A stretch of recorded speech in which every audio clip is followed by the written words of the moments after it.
Welcome back to HyperDrive Time, where today we are celebrating a miracle. The war between nothing and less has escalated, and of course it finally remembered that it should actually be a television show. I know, it's kind of hard to imagine, but something actually happened in this episode. I know, stop the presses, alert everybody. It is, of course, still the cringiest thing I've seen on TV in absolutely years, stuffed with BBC brand dialogue and moments that feel like they were written by committee or a 5-year-old. But credit where it's due, something did in fact actually happen this time. The bar was on the floor and they just stepped over it. What made you wince and why this spin-off still feels embarrassed to commit to anything interesting is beyond me, but we will explore all of that in today's review. Then we'll be moving on to the fallout from the Game Awards 2025, the big winners, the baffling decisions, the industry cope, the parts everyone's already pretending didn't happen, so strap in, because tonight's episode has a lot to answer for. All this and more on HyperDrive Time. That's right, baby. So get ready. I'll be back in 2 minutes.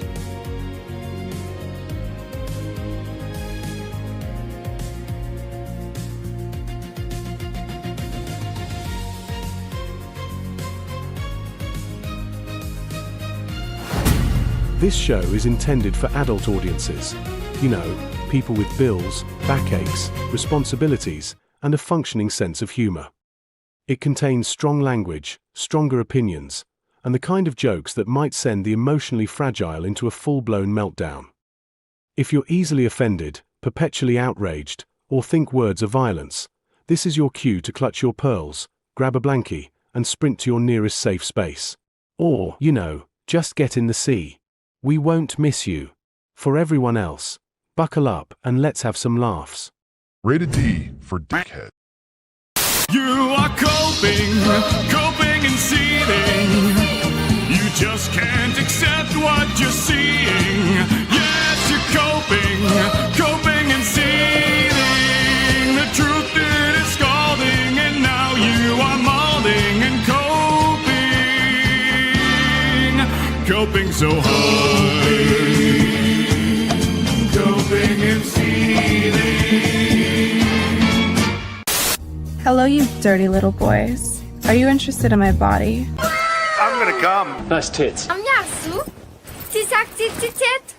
A real set of badonkers. Packing some Doban hunkeros, Baghanaga hooks, humongous hungalonga no logongas.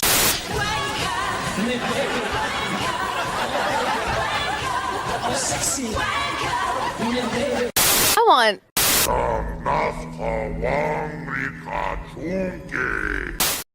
I'm afraid I've got some bad news. Bad news.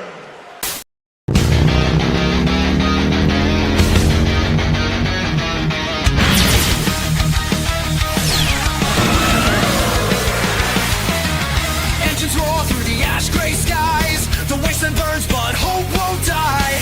Every screen's a twisted lie, built to break us, make us comply.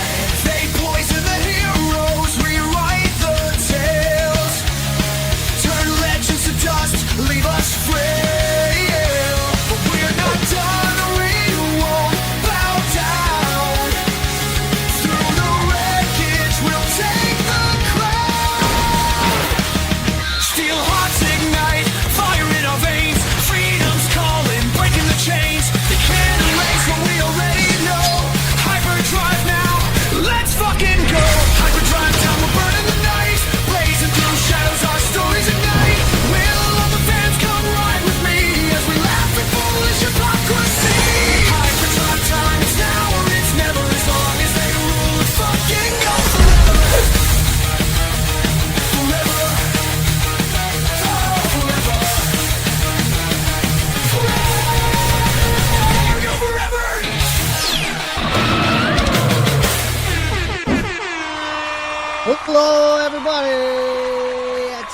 time again. I'm back. That's right. Back. Feeling good. Feed me.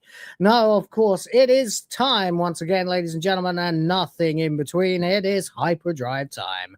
Straight out of hell, and welcome back to Will of the Fans. My name's Will. You know the drill, and it's drive time somewhere, so it's HyperDrive time. Theoretically everywhere. Ladies, gentlemen, and nothing in between, welcome once again to another voyage of discovery, racing through the wastes of the internet to the further reaches of sanity on a never-ending quest to rid the universe of absolute bollocks. What the hell is even that? Indeed. Before we set off, please ensure you keep your brains inside the vehicle at all times with your eyeballs firmly screwed to your screen. Now let's see who's in the chat. Not many, apparently. I'm getting felted today. But who cares? It's Lilith. Hello, Lilith. How are you? Ooh, woo, and boobs and stuff. I know. It's great to be back. I actually took a couple of days off and missed the Friday edition, and I'd apologize for that, everybody. But I was so freaking tired all weekend that I actually ended up having to go. I fell asleep like immediately after the stream last night, so that should give you some indication of how the rest has gone since then. I've been very busy. I have made a new video about the Tomb Raider situation with all the Lara Croft back and forth that's going on at the moment. I thought it was very interesting to go back and remember what Lara's supposed to actually be. That'll be coming out about an hour after the show ends. So look forward to that one. And thank you for being here. Says, tasted like my goose, Gustav, because you licked the stream. I don't know what to say to that. I never know what to say to you, Lilith. The shit that comes out of your keyboard is baffling, to say the least. So thank you very much. Appreciate you being here, as always. We got the goal. That's me reminding you guys in the chat. We're on 2 out of 5. The streak for the next Jackbox game is 2 out of 5. There we go. We're doing quite well.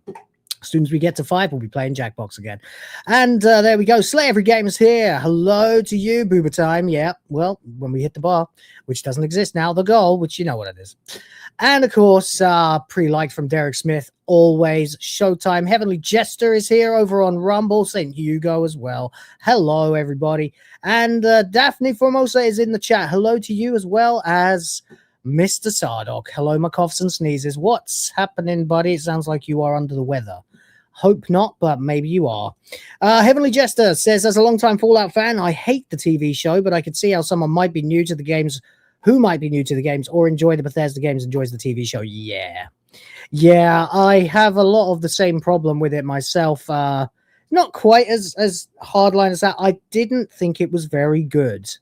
I enjoyed the first series somewhat for what it was, as in a lot of Easter eggs, and that's basically it. I really enjoyed those Easter eggs. I really enjoyed the deplorable violence and all the Fallout signatures like that.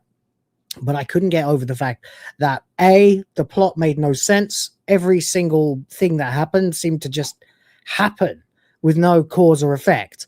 And the other thing, of course, was what they did to Shady Sands. Like, just get in the seat. No, we don't accept that, man. Like, that's our effort you besmirched right there. So not having it. I haven't played the original Fallout for about 25 years, maybe. But I did enjoy it a lot when I was a younger man. And maybe it's less than 25. I am only 40 after all. But I did play it. And then, of course, I got into the Bethesda games later. The series I hope the second series is a lot better than the first one. I'll say that much.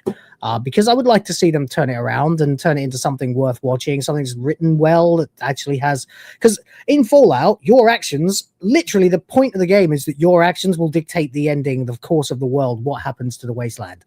And yet, in the series, nothing the characters do affects anything. It's just all stuff happening and they have to react to it. It's pretty annoying. Holy shit, 4 came out in 2015. That's how long ago that was? Jesus, that's a decade ago. My God. Has it been that long since I played Fallout 4? I think it has, you know. Jesus. Actually, no, I did play it a little bit here in the Philippines when I got my PlayStation. So about 8 years ago, maybe. Anyway, there we go. God, I've been here a long time now. There you go. St. Hugo, you freaking legend, has gifted a membership. That is 1 for the Grit Force, 1 for the princesses. Thank you very much.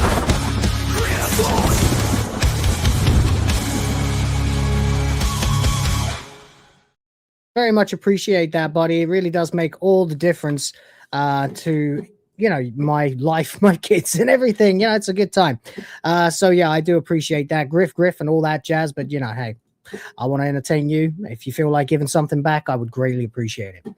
But there we go. Anyway, Rhoda's in the chat now. Hello to you, Rhoda. What's up, brother? I hope you're doing well. I sent you a link to a certain clip earlier on that you've been asking for fucking months, and I kept forgetting about. Unfortunately, I discovered that I do not have it on my PC anymore. So what I did is I sent you the YouTube link. You can download it your own way, in whatever way you happen to think is best. And you know, then cut it and upload it yourself. It's 5 minutes work, mate. It'll be easy. If you can't do it, I'll do it for you. But there we go. Anyway, yeah, you're right. Heavily Jester, way less than 25 years, like you said. No, I mean like Fallout 1. When's the last time I played Fallout 1?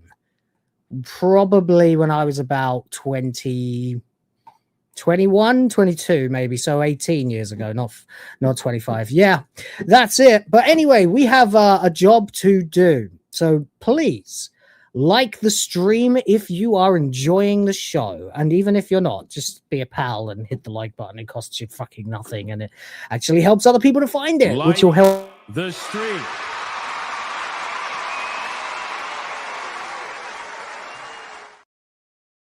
like the stream, lick the stream if you are so inclined, or whatever floats your boat, really. I guess at the end of the day, that's all I'm trying to say. And yeah, basically, we will be going through The War Between the Land and the Sea, episode 3, to kick us off. It's something. It's something. It's terrible. It's appalling. It's absolutely unmitigated cringe from start to finish. And then, you know, there's a problem with it because half of it is like nothing happening at all. And then suddenly loads of shit happens in the last 5 minutes. And it's like, okay, you guys are just trying to justify your own existence, aren't you? But we'll get to that in a second. I do have a review planned. I'm sorry, guys, that I haven't released a review before the stream like I did last week and the last time. I just genuinely did not have time today. I was busy making a much more complicated video about a much more interesting subject. So what I will do is put the video for the review out tomorrow for anybody who wants to see it, anybody who doesn't catch it now, and we'll go from there. But generally speaking, I've changed a few things up on the channel. You may have noticed that the video quality has dramatically improved. I am now doing proper editing in my videos, which I love because I've been sort of holding that back for 3 years. And now I don't have to anymore. I can actually make some better quality stuff you guys can enjoy, and scripting the videos as well. But that means I can only put out one a day. But what a one it will be. So there we go. That's how it's going to be from now going forward until the end of time, hopefully. But I guess we'll find out, or at least until January. Depends, really, if I can afford to keep doing this. But there we go. Anyway, you guys, it's nice to see you. Jeremiah's in the chat. Hello to you as well, buddy. Hope you guys have been not watching The War Between the Land and the Sea. I hope you've avoided it like the plague. I don't think anybody should watch it. I will say this. Episode 3 is probably the best episode I've seen so far. It's also absolutely appalling, and no one should watch it at all. So make of that whatever you want, and we will continue onwards. Is there anybody else here that I haven't said hello to yet? No? All right. Well, then we will get the show going, because there's a lot to talk about today. We've got a whole damn review to do of one of the worst shows ever made. We've also got to talk about the Game Awards, because the last time I was live not talking about Red Dwarf was the Game Awards, and that feels like a lifetime ago now. So I got some catching up to do. Anyway, if in the meantime you haven't, you can go check out the videos that I've posted ever since the Game Awards, which have all been mostly to do with either the cope over Expedition 33 sweeping them. Yes, by the way, hell yeah. And or the insane arguments that are going on about Lara Croft at the moment. For your reckoning, I am in camp. Her tits are not big enough. Yeah, I don't care. You can call me immature. You can call me a child. You can call me whatever the fuck you like, actually. I don't really give a shit. At the end of the day, if you're going to do a Tomb Raider game, we're sick of it now. We've had 12 years of people fucking with the look of Lara Croft. And at the end of the day, she's not supposed to be hyper real. She's supposed to be a guitar-shaped, hyper comic style, big tits, fucking skinny waist, long-legged, gun-totting badass. Not some scared little waif or a normal in any way woman. So that's my position, and I ain't budging on it. There we go. Anyway, I do make a much more compelling argument of that in the next video that's coming out in about 3 hours time. So check that out when you get a chance. But in the meantime, welcome back to HyperDrive Time. It is nice to see you all here again, guys. We're going to get into the review in just a second. I'll let people file in, get their shit in here. Feel free. Hello, Catzilla. Welcome to the channel again. Nice to see you. Nice picture there with the Santa hat. I really should have updated mine by now, but oh well, I guess I'll get around to it when I get around to it. In the meantime, though, like I said, if you're liking the stream, then like the stream. It helps other people to find it along the way, which helps me to help them, and your in-flight entertainment can be found by unlocking it at the join button. Hit the Grift Force, keep the ship in the skies, gift those memberships, fill the goal, and we'll be playing some Jackbox before you know it. And if you have any questions or comments, or you just like me and you want to give back in some small way, don't forget to tip your driver. With all of that said, we'll begin then to get into the review for the war between the land and the sea. Because, well, what do I say about this freaking show? It's been 2 years and change that I've been reviewing Doctor Who now on this channel. And the war between the land and the sea somehow manages to simultaneously be better than the Ncuti Gatwa run of Doctor Who, and yet still so appallingly bad, so appallingly cringe, so naive and ham-fisted in its messaging that you honestly, I don't want you to watch this show. Okay, I really, if I like you people, I don't want you to do this to yourselves. I'll take it for the team, and you guys can decide how you feel like repaying me in kind. But there we go. So, Episode 3 of The War Between Nothing and Less is bluntly boring as hell for the most part. Almost nothing happens for almost the entire run, and then suddenly everything happens in the last 5 minutes. Not even 5 minutes, 2 minutes maybe. It's still one of the better episodes though, you know, in terms of what they actually made. It actually has like a plot that gets seen through. There are little arcs and some twists too. None of them I care about. All of them are thrown under the bus by the unbearable weight of this socialist messaging, this globalist crap that we're having to deal with. Not to mention the cartoonish evil of the villains. Seriously, it's like watching wacky races. Or Dastardly and Muttley in their flying machines. It's so stupid. Like, you've got people who are literally smiling at their own evil plans, and their evil plans are just basically, we should probably kill these fish before they kill us, which is a completely justifiable position to have in this war between the land and the sea. By the way, at some point, someone actually says that line in the episode, which is, it's really cringe. I don't know why I feel like it's the best one of the 3 so far. It's still really terrible. I try to sort of separate them on some sort of hierarchy in my head so that I can get my point across to you fine people, which is best, which is worst, within the realm that this is absolute dog shit from start to finish, and no one should go anywhere near it. As I said, almost nothing of consequence happens, and what does happen feels rushed, staged, which is weird because of course it's not real, but somehow it still feels emotionally weightless, even when there are tragedies and established characters will suffer. It's weird. Large chunks of the episode consist of people standing around or sitting around talking. I suppose it's supposed to humanize them, but it doesn't. It feels like you're wasting my time. And the show just sort of congratulates itself over and over again for its constant seriousness and self-importance when it comes to hammering home the globo-enviro messaging, which just makes me want to open a vein at all times. Because honest to God, guys, you can just look outside and see that nothing's really changed in the last 30 years, despite the never-ending doomsaying from the left. Maybe if they didn't do that, we'd all take it a little bit more seriously, but they did. And so that's the way it has to go. We're all sick of it at this point. And then the show is just beating you over the head with this very, very, very deep-rooted political perspective that everything is the fucking globalist agenda. And it makes you sick to watch it. It really does. It makes you feel like the world is going to end at any moment, and then you sort of look out the window, like I said, and you go, oh wait, no, birds are singing, tides are flowing, everything seems to be all right, you know. But there we go. The only real energy, as I said, comes from politicians, military figures, and corporate interests, because you know, they're evil. They're not well written at all. They're portrayed as cartoonishly evil, like big top hat and mustache evil. You know, tie the lady to the train tracks, laughing raucously to yourself. That kind of evil. They are so evil that they end up being kind of the best thing about the episode, because every time I see some malevolent capitalist dog, you know, swirling his mustache and going, oh, we must kill the fish because they are stopping me from dumping chemicals. It just makes me go, yeah, go on, get them, get those fish, you know, just because I don't want the sanctimony of everything else coming into my eardrums. But there it is. Pardon the phrasing, by the way. Ugh. But there we are. That's where it is. It's really kind of funny in places because of how stupidly evil these people really are, and they shouldn't be. Everyone else ranges, of course, from bafflingly naive to actively irritating, and that's the show.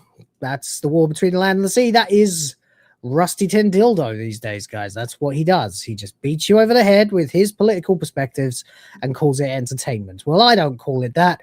I call it absolute bollocks, and that's what we're here to sift through. So obviously I'm going through the non-spoilers section of the review at the moment, as I will be going into the good, the bad, and the very soon. But that will be the spoiler section as always, so make sure you are prepared. As if anyone cares what happens in this fucking show. All right, anyway.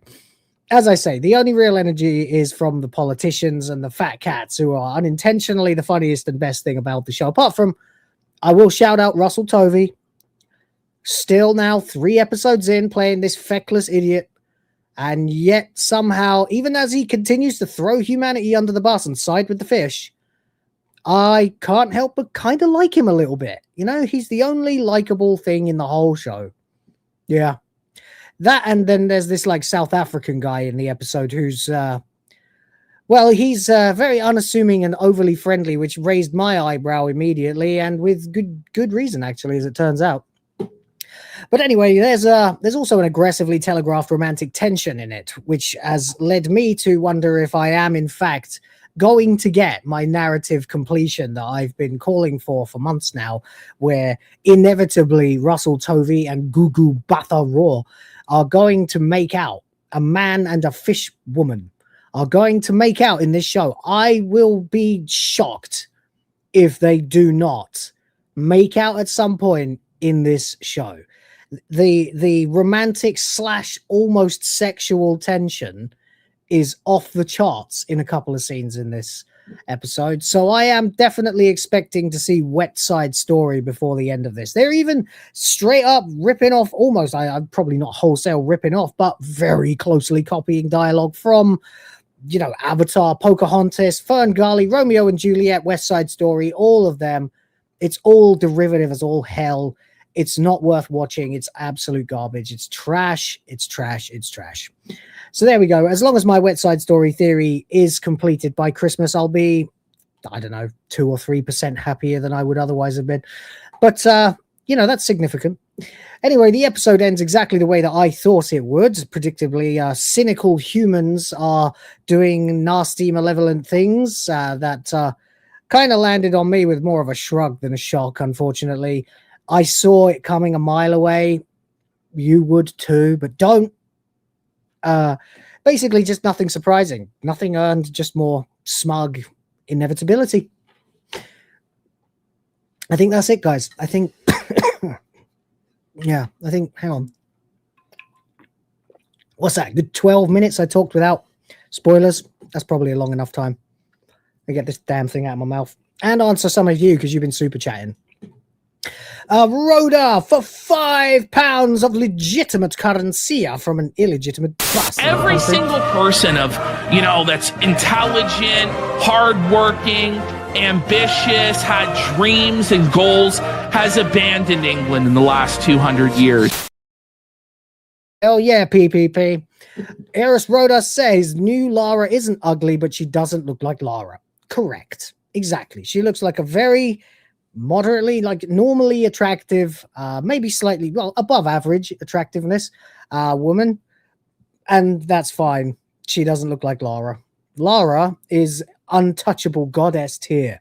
You know, exotic, buxom, slim, to the point of it being almost impossible for her to have tits that big.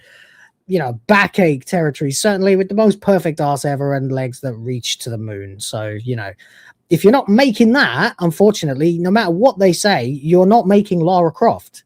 And it doesn't matter how diluted they've made that over the years. It's not Lara. We'll get to it, and you are going to enjoy my video that comes out in a couple hours. You really are. I know you will. Anyway, there we go. But he says, like, this is a perfectly okay character. Make a game. Just don't steal the name of another. Yeah, I know. I know. Make your own. It is crazy. It is actually crazy. Like, just literally go and make your own fucking game with your own badass Lara Croft-esque character. And then leave Tomb Raider to, if you want to call it that, the Gooners, though it's really not about that. It's just about the principle. Stop changing things. If they hadn't spent a decade changing everything that we used to enjoy, we wouldn't be so hyper defensive of it now. We didn't used to be. We kind of accepted new Lara when it was first created because the game was decent. But you know, now it's like, nah, not having it anymore, man. You just keep doing it more and more and more. Put her back the way she fucking was, you assholes. That's the way it is now. You created us. Deal with it. Anyway, there it is. Thank you, Rhoda, for the 5. I appreciate you, buddy. I really do. That's And Sardok is here. It's Sardok. He has a message for the people who made the war between the ash and the felt.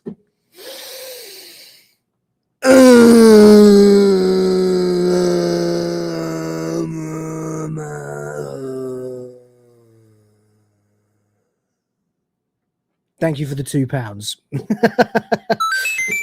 Appreciate you. Anyway, there we go. All right, guys, we're going to get into it. We've got a whole episode to go through, and go through it we shall. I'm going to change things up the way I do it around here now, especially since my Streamlabs got felted. And I'm still putting it back together. So we'll have to do this the old-fashioned way today. Hopefully they won't give me any shit for it. But you know what? I don't give a fuck about the BBC. They're just coping because no one wants to pay them anymore. Anyway, there we go. We've got a whole plot to go through for the good, the bad, and the And honestly, you can skip like the first 10 minutes of this. It's a recap. Then it's the politicians, the trash rain, go to the sea, get in the sea. Russell Tovey is going to get in the sea. There's the dramatic ass titles, the washed out blue palette. No one cares. No one cares. A helicopter. Then there's this guy, the South African fella. Everyone's reporting for duty to the HM Naval Blackport, which is destroyed immediately by, and I'm sorry, I've had enough now. It really is time for Colin McFarlane to stop with the American accents, okay? He's not good at them. He sounds like a parody of a DJ, you know? He goes, "Welcome to Blackport." And it's so over the top. Americans don't sound like that. It's like when they try to do a British accent and they sound like, "Oh, you guys, would you like a spot of tea?" You know, it's like that. It's a terrible American accent. It is not convincing in the slightest. In the slightest. Go back to playing fucking yardies on the Fast Show, buddy.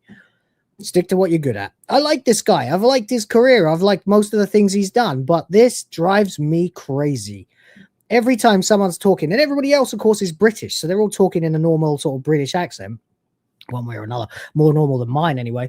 And then suddenly out of nowhere, "Welcome to Blackport." And it's like, will you shut up, mate? Anyway, I just can't anymore with that accent. We proceed. They're all, you know, they're actually paying a certain amount of due diligence to the fact that, oh, great, is it frozen already? No, there we go. Let me change this up. I'll put the screen on display because this is where we go. So they do a little bit of what I would call due diligence to the fact that they definitely need to be trained for what they're about to have to do. But at the same time, I don't care about any of these characters, and now they're having to bring in a bunch of new ones. So we see them all training and talking about the mission, the submersible that they're going to be using, which they just sort of suddenly have.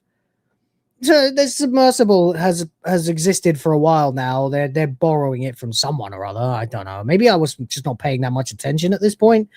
But whatever, they've got the fucking submarine now. So fair enough. They're going to go down 5 miles further than anyone ever. Blah, blah, blah, blah, blah, blah, blah. Hey, everyone's sitting around. This is the team. We get this whiny ass Indian guy who does not want to be there at all. He is a total bitch the whole way through the episode. Always crying when, oh, this is going to be so bad. I don't want to go. We're all going to die. You know, it fucking is like that. But it doesn't matter anyway, because apparently India lost the lottery and he has to go. And the other guy, I think, is South African, which I'm going to assume, as he's white, means he's a racist. But he's also just really nice and jolly and charming and light-hearted and in very good spirit about his impending odyssey to the sea floor. He's the only likable character, actually, apart from Tovi, which, of course, means that he's going to be a bad guy, surely. You know, that's what I was thinking anyway. I don't trust this guy. He's too nice. RTD never writes characters like this unless they're evil bastards. So there you go. Anyway, we get on. Kate's here. Here she is again, doing her thing, bossing people around. I'm getting so sick and tired of Kate Lethbridge-Stewart now, man. I am so fed up with this character. She's so boring. She's so by the numbers now. She's so left-wing. It's unbearable. She's an absolute disgrace to her father, the Brigadier. And because he would never have put up with this. She is the, like, apart from Barclay himself, she is the #1 fan on the planet of the fucking Sea Devils. And she wants them to win. She wants us to give up everything. And it's like, okay, Kate, should we just die then? Would you like that? Should we just piss off and die somewhere? You know? We're not going to give them any. We're not going to keep any water for ourselves, Kate. No, okay. Well, you know, I guess we're all dead then, aren't we? Anyway, we'll get to that. But this is all just seeming ridiculously hurried and taking a really long time to. At the same time, it's bizarre that it happens. But anyway, before long, you get this scene where Russell Tovey and his wife, the bitch wife, Barbara, whatever, and the kid with no gender apparently are worrying about him, which is, I suppose, nice considering what a bitch she was to him in episode 1, but whatever. Anyway, it doesn't really matter. We'll keep moving. They are studying, blah, blah. Then the guy's there. He's really nice again, really friendly, really nice. His name's Ted.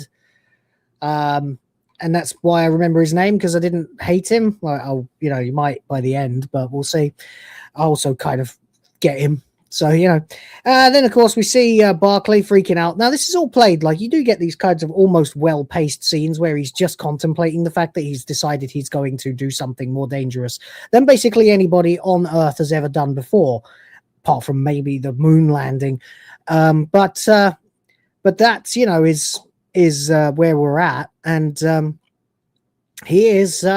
he's just thinking about it, and there's this conversation between him and Sergeant, what is it, General fucking whatever his name is. Hang on, let me get the subtitles on the screen for you guys. There we go. Let's do this. Let's get it back. All right, here we go. There it is. Okay, hopefully we can see some subtitles now. That would be nice. Are we going to get subtitles? Anyone going to talk? No one. Hello. Got something to, there we go. All right, so he's not really listening to anything. He tells him you got to do your will, and so he just plunges himself into the water and screams in almost silence, which actually not bad. Again, Russell Tovey, only likable thing about this show. Regardless, it doesn't matter, because pretty soon we're going to be getting, well, actually no, I suppose this bit was all right as well, kind of, because he's pretending that, like, he's okay. He's doing fine. He says he's got it. He nursed his mum through cancer. He's going to be fine. Stiff upper lip. And then finally he just says, you know what? I'm really fucking scared. And that's actually, it's okay. The kid stops being a little bitch to him as well. and then he gives himself about 5 seconds of terror, and then sort of mans up again. Which again, I don't hate. I don't hate the character. I hate the story. I hate the writing. It's such cringe. But anyway, whatever. They're all off now. Our South African friend is telling the Indian to calm down and look forward to all the speaking tours and book deals that he'll get when he gets back. And of course, the Indian is an incel, so he doesn't have a girlfriend. Of course, he is. Says, "Do you think I'll get a girlfriend out of it?" Whatever, it doesn't matter. Don't care. Fuck them. There you go. Oh, then we've got this. What's in the box? This globe from all nations.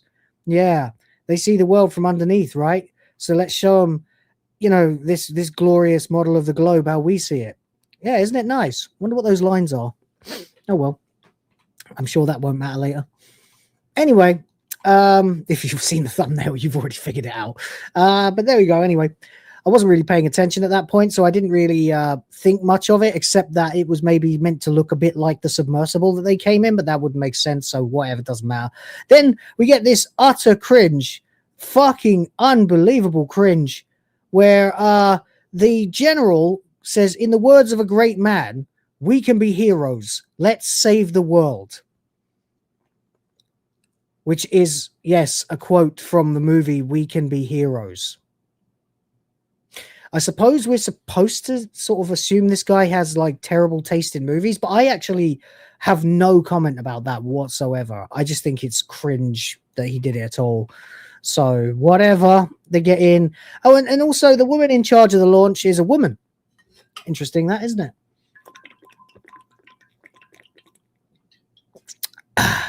Yeah, a woman. Fascinating. Anyway, everyone's a woman these days, of course. The master predicted it. Everyone's going to be all girl, But whatever, anyway. Kate starts taking over, and we're supposed to see her at this point as kind of sympathetic because apparently she's been up for like 2 days. Okay, sure. Whatever you say. Interesting statue of a female gladiator behind her, by the way, as well. Of course. So they get sealed in, and they are, isolated. This thing is, of course, going to go many fathoms and get to the bottom of the ocean. So anyway, Captain Gates, apparently, whoever that is, don't fucking care, whatever. Then we get the first of many sort of interesting little scenes with the crew in the ship just sort of nattering to each other. They're not interesting, sorry, they're boring. That's right. Anyway, the PM is watching, and that's quite funny, because I was thinking at this point, he hasn't really done very much, has he, the Prime Minister? He's just been sitting watching. Quite an easy gig for our boy playing the PM, but oh boy, I am thirsty, sorry. Anyway, so they get the countdown going. Again, it's the woman doing the countdown. Whatever, it's all good. And before long, Ted says, he says, "You okay, Ted?" Ted's getting a bit nervous now. And his nice facade is starting to crack. Everyone is dead scared, really worried, and they play it up, like really play it up, like really. Like there's so many long pauses and moments of just quiet contemplation with like just the soundtrack sort of going doom, and then who cares, because they're in finally, right? Okay, and we are now how many minutes into this fucking episode? I don't even know anymore. A few anyway. Probably like 10, maybe more. Anyway, we keep going, and as I was saying, the banter between them it's okay, I guess. There's a lot of heavy breathing. They do these circular shots. I actually don't mind this. It's a nice use of space with the camera. Have it on a swivel in the middle of the room, going around in a circle as they all say their lines, and it gives you this sort of feeling of claustrophobia, which is standard issue, cinematography, which I shouldn't really be impressed by, because this is the BBC and they should be good enough. But you never know these days, do you? Everyone's a fucking hack, so there you go. Anyway, they're just going around all saying their bit. He's the Indian guy is infuriatingly nervous. Then we get this woman who, of course, is perfectly calm through all of it. I can't think who she is or what she's about anymore. I can't remember if she's got a name or anything. We got the Asian chick. I think she's from UNIT, isn't she? I don't know. They're amazed that they're already unable to see the sun at 7 minutes. Really? 7 minutes diving straight down? You think you'd still be able to see the sun? I suppose it does give perspective to how deep they're actually going. I suppose it does. But there you go. Anyway, yeah, the banter is, it's kind of irritating. It's not the worst thing ever, but it's not great either. There's the briefcase, of course, just to remind you that that's there. He's staring at it. Then there's, of course, Barclay. He's asking, Ted says, is everything okay? And then no one answers. He says, can I get a yes, Ted? And Barclay goes, yes, Ted. And again, Barclay, the only sort of likable character other than maybe Ted, but Ted is, of course, being very suspicious, very suspicious as it stands at the moment. But anyway, there's all this just small talk. It's not bad, it's the sort of thing you sort of go, people like to do this these days in these sort of modern quippy shows. They sort of never allow actual moments of tension to play out, and yet they'll have long periods of just small talk. It's weird. And yeah, it does look kind of cheap. Yeah. Also, their sea suits appear to be like that. I don't know what it is with RTD. All of the space suits and suits like that are they're always just recycled design. They always look the same. You'll see when they get the fucking helmets on, it looks straight out of the Satan pit. But whatever. Anyway, that's where we find out that India won the lottery, or lost. Apparently, the draw was rigged because people didn't want to go. And then Barclay calms everybody down by pointing out that they are technically pioneers. Technically, they are pioneers. So that's a thing, I guess. I guess they can say that at least. I got that going for me at least. It is what it is. It's okay. It's boring. That's the problem. The problem is, at this point, I was just really bored, and I stopped watching, and I went and did some laundry because I was more interesting. But of course, I had to come back and watch it. And eventually, I did get around to finishing it about an hour before the show started, actually. Yeah, I had much better things to do today. That video I made is much, much better. But anyway, there we go. So they're pioneers. Then there's the first of many, many heavy bangs on the thing. And oh, God, what the hell was that? Suddenly, Ted ain't so calm after all. So much for the fun demeanor. Everyone else is just irritating the hell out of me at this point, except Barclay, of course, who just keeps calming everybody down instead of the general of the military.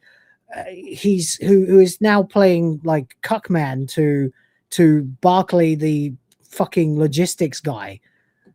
It's bizarre how quickly everyone has decided that he's the leader in this, just because the fish chick decided that he is the guy they want to talk to.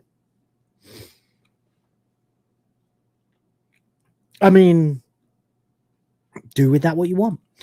Anyway, then, just as you're getting to the point where you can barely handle the boredom anymore, they're talking about what they get to eat when they go back up and stuff like that. It's all standard stuff, I suppose it's kind of cute in places, but again, it's just get on with it. So then we get the best scene in the show. This is the best scene in the whole episode by a long way.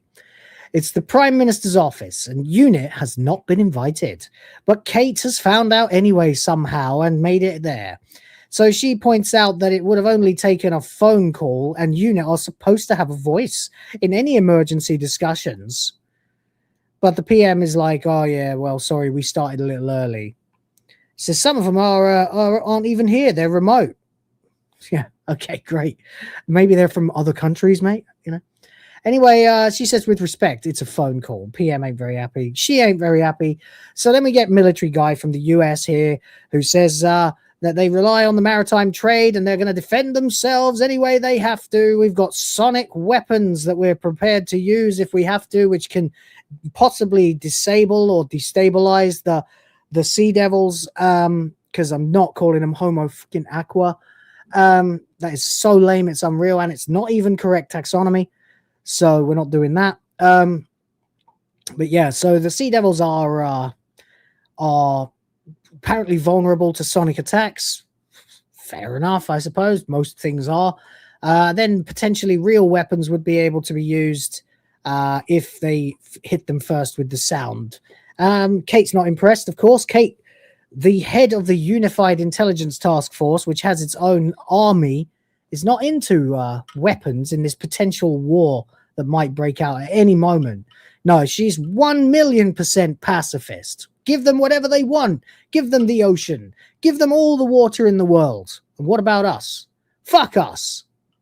Wow, okay, Kate. I can see why the Prime Minister doesn't want you around, honestly. I'm really starting to hate Kate, man. Anyway, they go on about that. How they could fuck up the homo aqua bitches, whatever they are. Homo aqua. Okay, I did say it. Whatever. Anyway, we'll move on.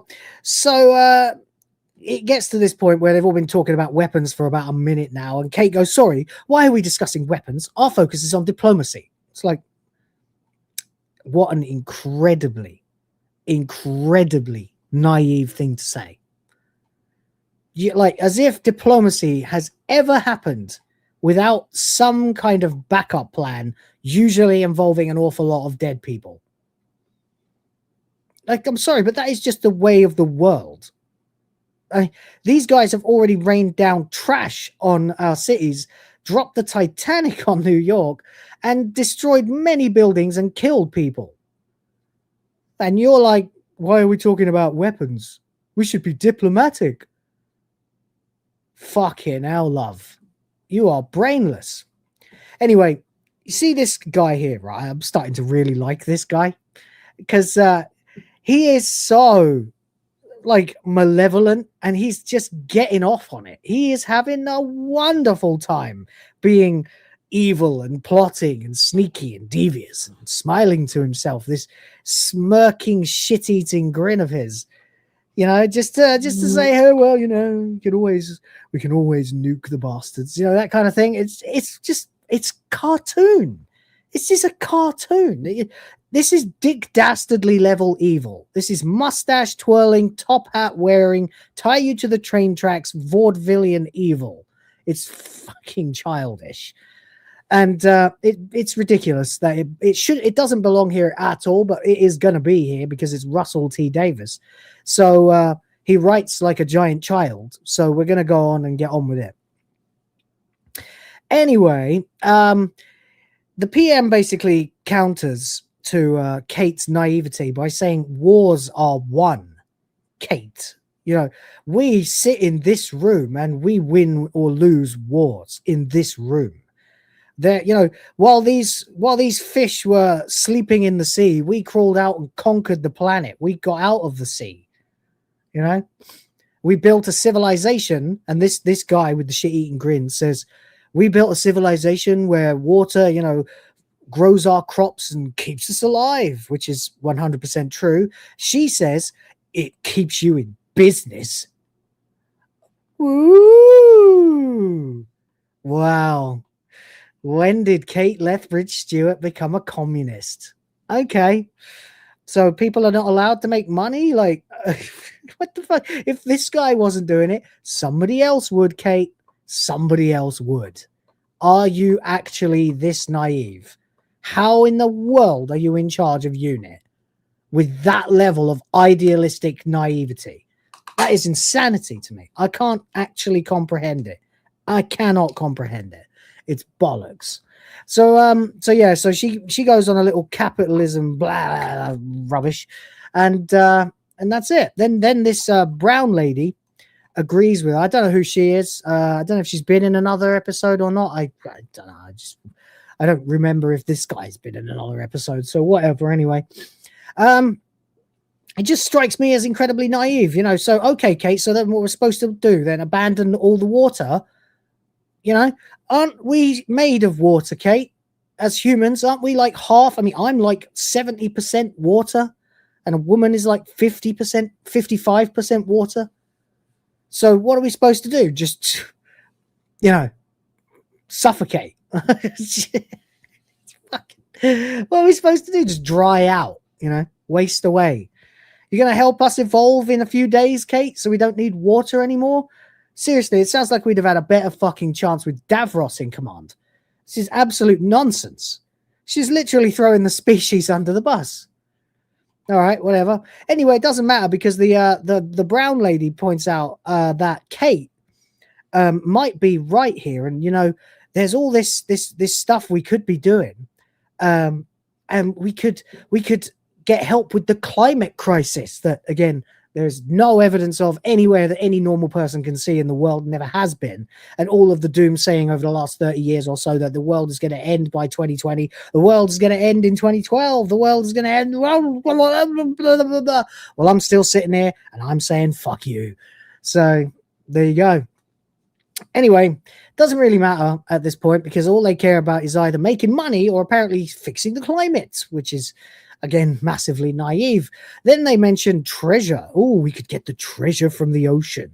Yes, that's right. And then Kate says, excuse me, this is a diplomatic meeting, not a pirate raid or whatever the fucking... Okay. But then the brown lady says, yes, well, this is just what the West does best, isn't it? Colonize and plunder. Oh my God, the cringe is off the...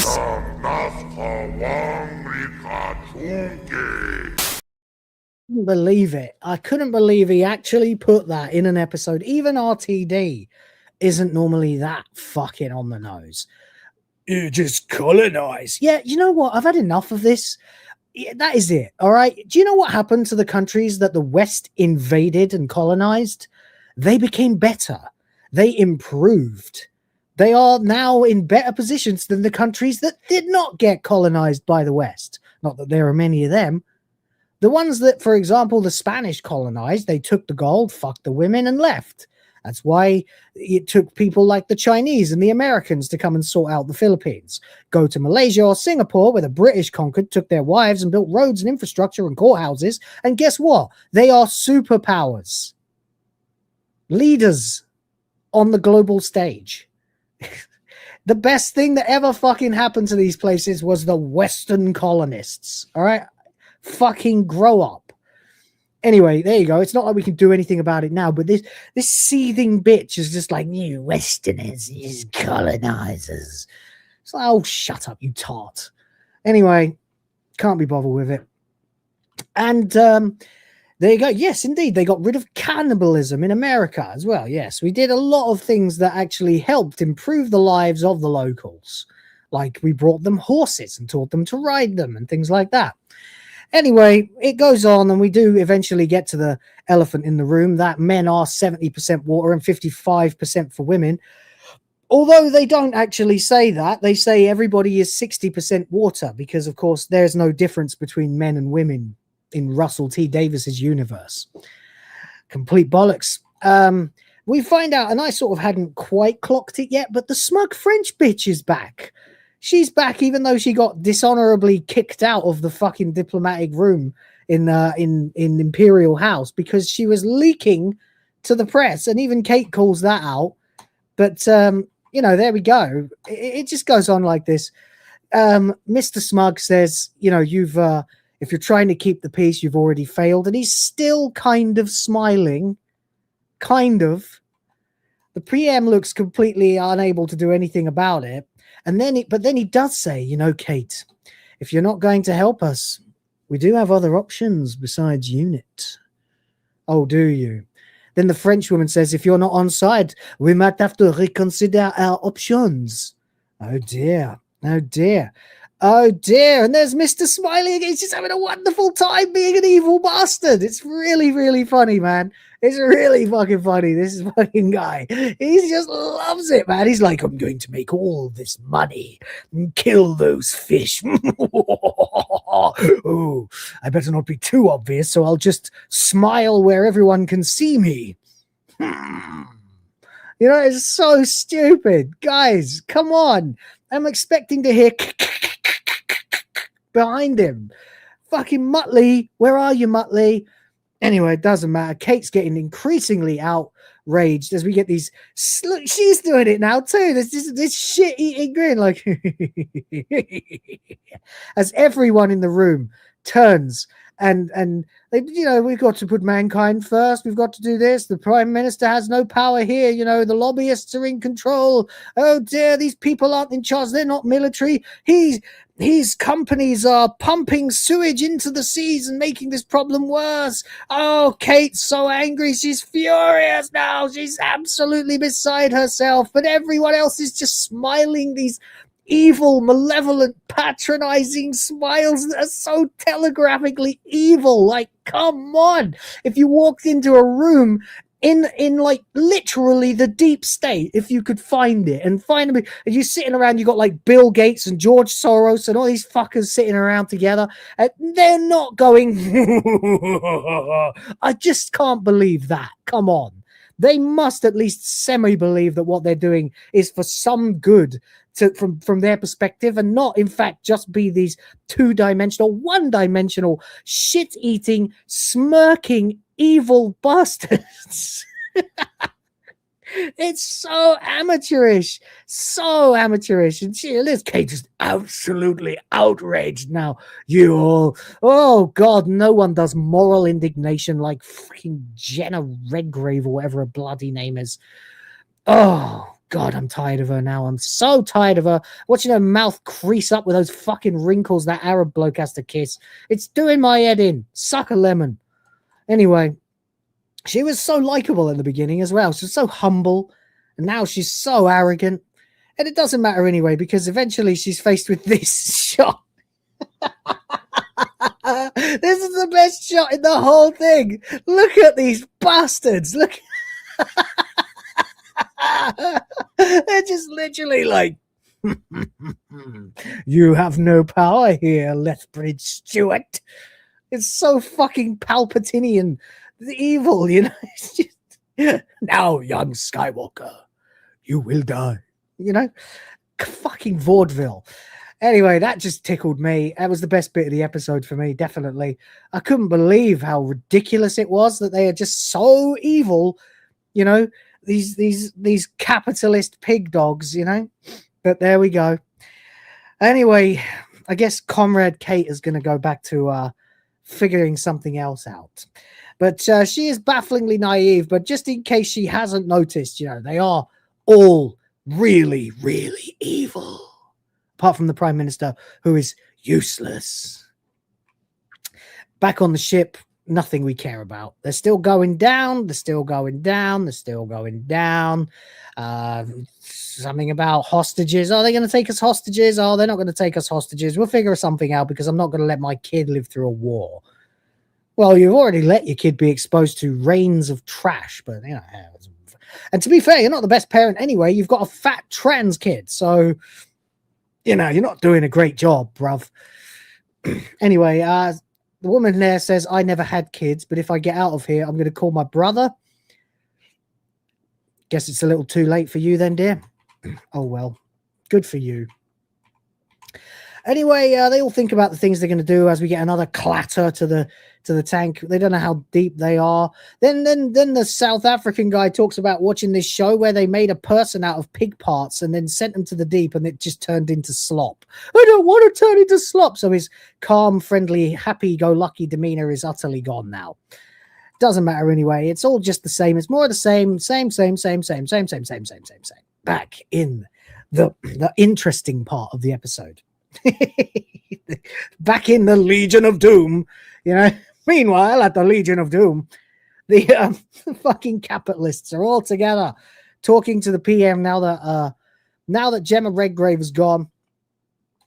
And the capitalist guy, the shit-eating, smiling guy, comes up to the prime minister who's, oh, he's so stressed out that I would live to see such times, you know.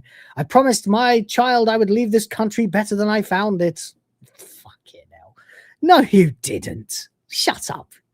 Nobody becomes prime minister that way. Unless we get Prime Minister Trump or something, maybe. But who knows? Anyway, we get this, you know, this line where he goes, you know, I know you respect my opinion, Prime Minister, or maybe it's just my money. Are you serious, RTD? I know it's Pete McTeague writing this, but it's Russell T. Davis, right? Are you serious? He's actually going to walk up to the Prime Minister and basically tell him to his face that he admires his money. In other words, I know you're corrupt, Mr. Prime Minister. Now allow me to corrupt you further. That is effectively what he says in this scene. What he actually says is, let me guide you. I know you admire my opinion and my money. It's Dick Dastardly. It's Dick Dastardly. He literally is missing his mustache and top hat. I know I keep saying it, but it ain't any less true every time I say it. Anyway, there we go. There's my money. Fucking let me guide you. Take the pressure off. So in other words, you want to be prime minister. It's so fucking cringe. And then turns out that they've been working behind the scenes anyway on a new stratagem. That's right. We have a plan, Prime Minister. A plan that's already underway, whether you know about it or not. It's called Severance. Severance. And seriously, when he says it, you are genuinely expecting sort of like dun dun dun, you know, like the fatality music from Mortal Kombat to play when he says severance, dun dun dun, you know, or a bolt of lightning or something like that. It is so cartoonishly evil. Anyway, whatever. Kate is still here. Her boy toy comes over and he starts moaning at her that she needs to sleep. She needs to sleep. Blah blah blah. They're going to lose control. And she can't do that. She says, this is going to be the longest night of our lives. I'm like, bitch, you do remember, like, last year when the god of death came back and destroyed the entire universe until the Doctor fixed that, you know? You do recall 2 masters and an army of Cybermen from Mondas? You remember this stuff, you know? Having to put fucking the Doctor on the Air Force One and make him president of Earth temporarily? You remember when the Earth got stolen, you know, or the Jesus Christ, or one of the many Dalek invasions, or when the Cybermen marched out of St. Paul's Cathedral, you know, you might have heard about that. It happened twice. It's fucking nuts, this show. But there we go, mate. Anyway, so she's not going to give up and take a break like she should, as we're looking at a picture of what it's just a uterus, isn't it? As she basically because they want to shut Unit out and she knows it, so she can't go to sleep. She can't go to sleep. She must keep working no matter what, even if it puts her in danger. Anyway, whatever. We get to the bottom and they actually have finally landed and they have got no communication. Suddenly, they are pulled, it seems, rapidly at much faster rate, far, far, far, far deeper. Everything's out of control. They don't know what's going on, and then they're plunged into total darkness. No one can communicate with them. They haven't got any idea where they are. The people on Earth or on the surface haven't got a fucking clue where they are. The Humies unit are going, oh no, they're descending so fast. No communications. Oh, I guess they may have arrived. For all they fucking know. Unsurprisingly, because there would be only one way for this to end without them all dying immediately. The pressure is mysteriously normal. It's effectively 1G and normal pressure, like the surface of the Earth at sea level. Anyway, the problem is these guys are all sitting around doing this, blah, blah, blah, and I don't care. I just don't care about it anymore. I don't care what's happened. I'll skip to the end. They put their helmets on, and there you go. Boom. See? Looks straight out of the Satan pit. And so they all get out. The door gets opened, and, of course, instead of water coming in, it's air. O2. I still don't care what's happening. But, you know, as expected, they all go out. Finally, the military man himself takes point, as he should, But there was some deliberation over that. But whatever, anyway, they get out into this, what looks like a cave, but it is actually alive. And as they move around, Tovey falls over into the slime and goes, oh, bloody hell. And then they talk about how the atmosphere is absolutely perfect. It's 21 degrees. It's the most perfect, clean air any human has ever breathed since, I would imagine, the Industrial Revolution. I'm sure there's a dig in that. Something about environmental blah, blah in there, but they don't linger on it mercifully. So then we have this giant membrane above them that's kind of moving like that. So there isn't actually a roof.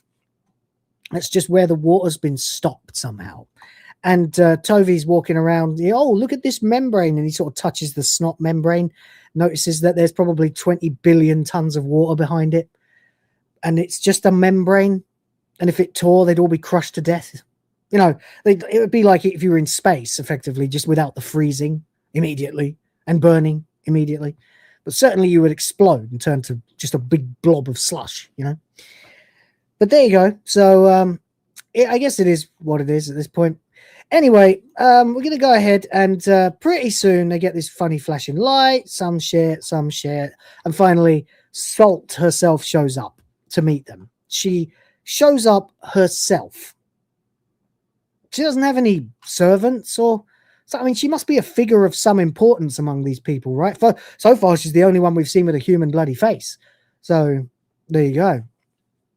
Anyway, she goes herself, I suppose, maybe as a gesture of goodwill or whatever, since she has asked Barclay himself to come. I suppose it makes sense. They ask where they are, and her response is literally, deeper than any human has ever been. So it's like, you are so aware that you're in a TV show, aren't you? You are so aware. Russell T. Davies should be writing fucking pantomimes, not television. This is trash. Whatever, anyway. There's no roof. It doesn't matter. You can remove your apparatus. You get this scene where she approaches Barclay. None of them will take their helmets off. She says, Barclay, will you trust me? And once again, Barclay stands for a second and for the third time in the show goes, yeah. Or okay, or whatever he says. Anyway, that's it, I suppose. She takes off his helmet and boom, there we are. He breathes. Everyone else is okay. General Pierce, or whatever his name was, too busy thinking about how to sound way too American in the next scene to have realized he probably should have been the one to take his helmet off first. But never mind. Anyway, they all believe it now that Barclay's done it first. All right.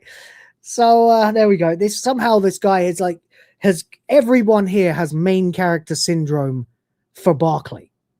Everyone. No, it's not oxygenated water. It's oxygen. They're effectively in a giant bubble. No, I don't know how at all. I don't know why. I might as well ask why the sea devils can breathe oxygen. But I guess I'd have to go back to 1972 to ask that question. So I guess it's not really the fault of the show. But there we go. Anyway, they move through these sort of tunnels, and our boy here, I don't know what he says, it's probably something. Oh, he doesn't want to take his helmet off. Right. Okay.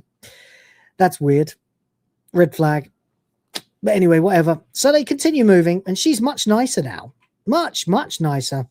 And suddenly, as we proceed, we get this... oh, no, you know what? It's this first, right? So back in Kate's apartment, where Arab man was basically able to convince her to go home and go... Oh, no, this is that scene. Fuck, right. So he's basically telling her, you're going to shut down soon. You've been awake for 48 hours. You've got to go home. She won't go home. He tells her, if you don't go home, I'm going to report you. And then they have to let go of their hands because someone walks past, which frustrates him no end. Cuck. Anyway, whatever. It's like not as if everyone doesn't know that he's banging Kate. Why? I mean, I get it, right? But how old is he meant to be? He looks 10 to 15 years younger than her. What is he seeing in her? I mean, I don't mean to be nasty or anything, but she's too old to give him babies. You know, he looks like he may be about 35, maybe 40. How old is she? Let's have a look. let's take a moment. I know this is going to be the longest review ever, but oh, fucking whatever. Born 1965. She's 60. He's shacking up with a 60-year-old woman. Now, you can say what you like about this cat, but I don't believe for a fucking second that he is 60 years old. Ooh, what's his name? Kate Lethbridge Stewart's boyfriend. What's he has a Christopher Ibrahim, of course. Of course. Played by, well, he did used to look a lot younger, actually. Played by Alexander Devrient. Oh, yes, that's his name, isn't it? Alexander Devrient.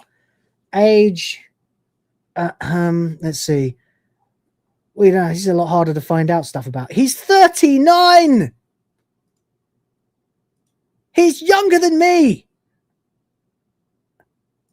I'm sorry, all right? Look, we all did our MILF phase when we were young, okay? But that's when the MILFs were like 39, you know? Not 35 or 40. Not when you are, and she is retirement age.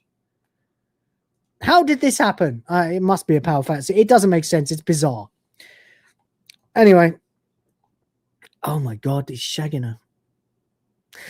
Okay, I guess some guys are into gilfs. You know, this is what it is. I'm not here to judge. No, sorry, I am here to judge. What the fuck are you doing, RTD? Anyway, so we carry on. Bioluminescent organisms, blah, blah, blah. Sunlight is equally impossible to... She says that the world of steel and metal and rock and concrete and sunlight and glass is impossible to them. Just like this world of photoluminescent membranes is... You've all seen this kind of thing before. You've seen 1,000 of these kinds of things before. So I don't need to explain it. They then say, is this where you live? And she says, no, we're actually nomads, which means that all the oceans are our home. Oh, great. So you want control of all the oceans on Earth without actually committing to any of them. How very globalist of you. Funny that, isn't it? Anyway, I will say one thing that I don't mind about this sequence. Everyone other than Barclay is really shitting themselves, apart from maybe General Pierce, whatever. General Pierce is, you know, he's doing okay. Everyone else is quietly having a panic attack, which is good because they would. That's fine, I suppose.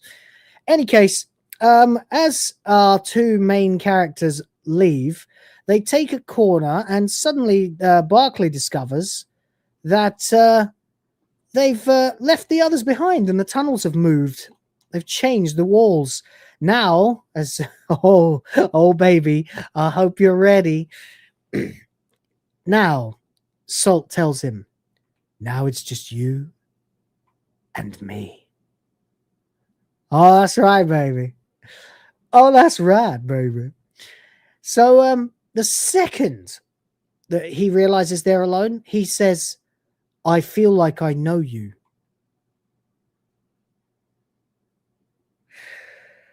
Oh, shit. He says, or I'm gonna know you. Oh, shit. Or I've known you forever. Oh, shit. The cringe. The cringe. No. It's so bad. And she, of course, understands. This is fucking Avatar. This is Fern Gully. This not Fern Gully. This is Pocahontas. It's Romeo and Juliet. It's West Side Story. It's Wet Side Story. Oh, God. Here we go. So she touches his face and says, you're so warm and rough. And the way she says it, you see that look on her face? Rough.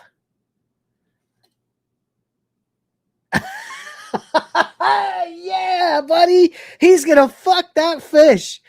That's right. And then it somehow gets worse.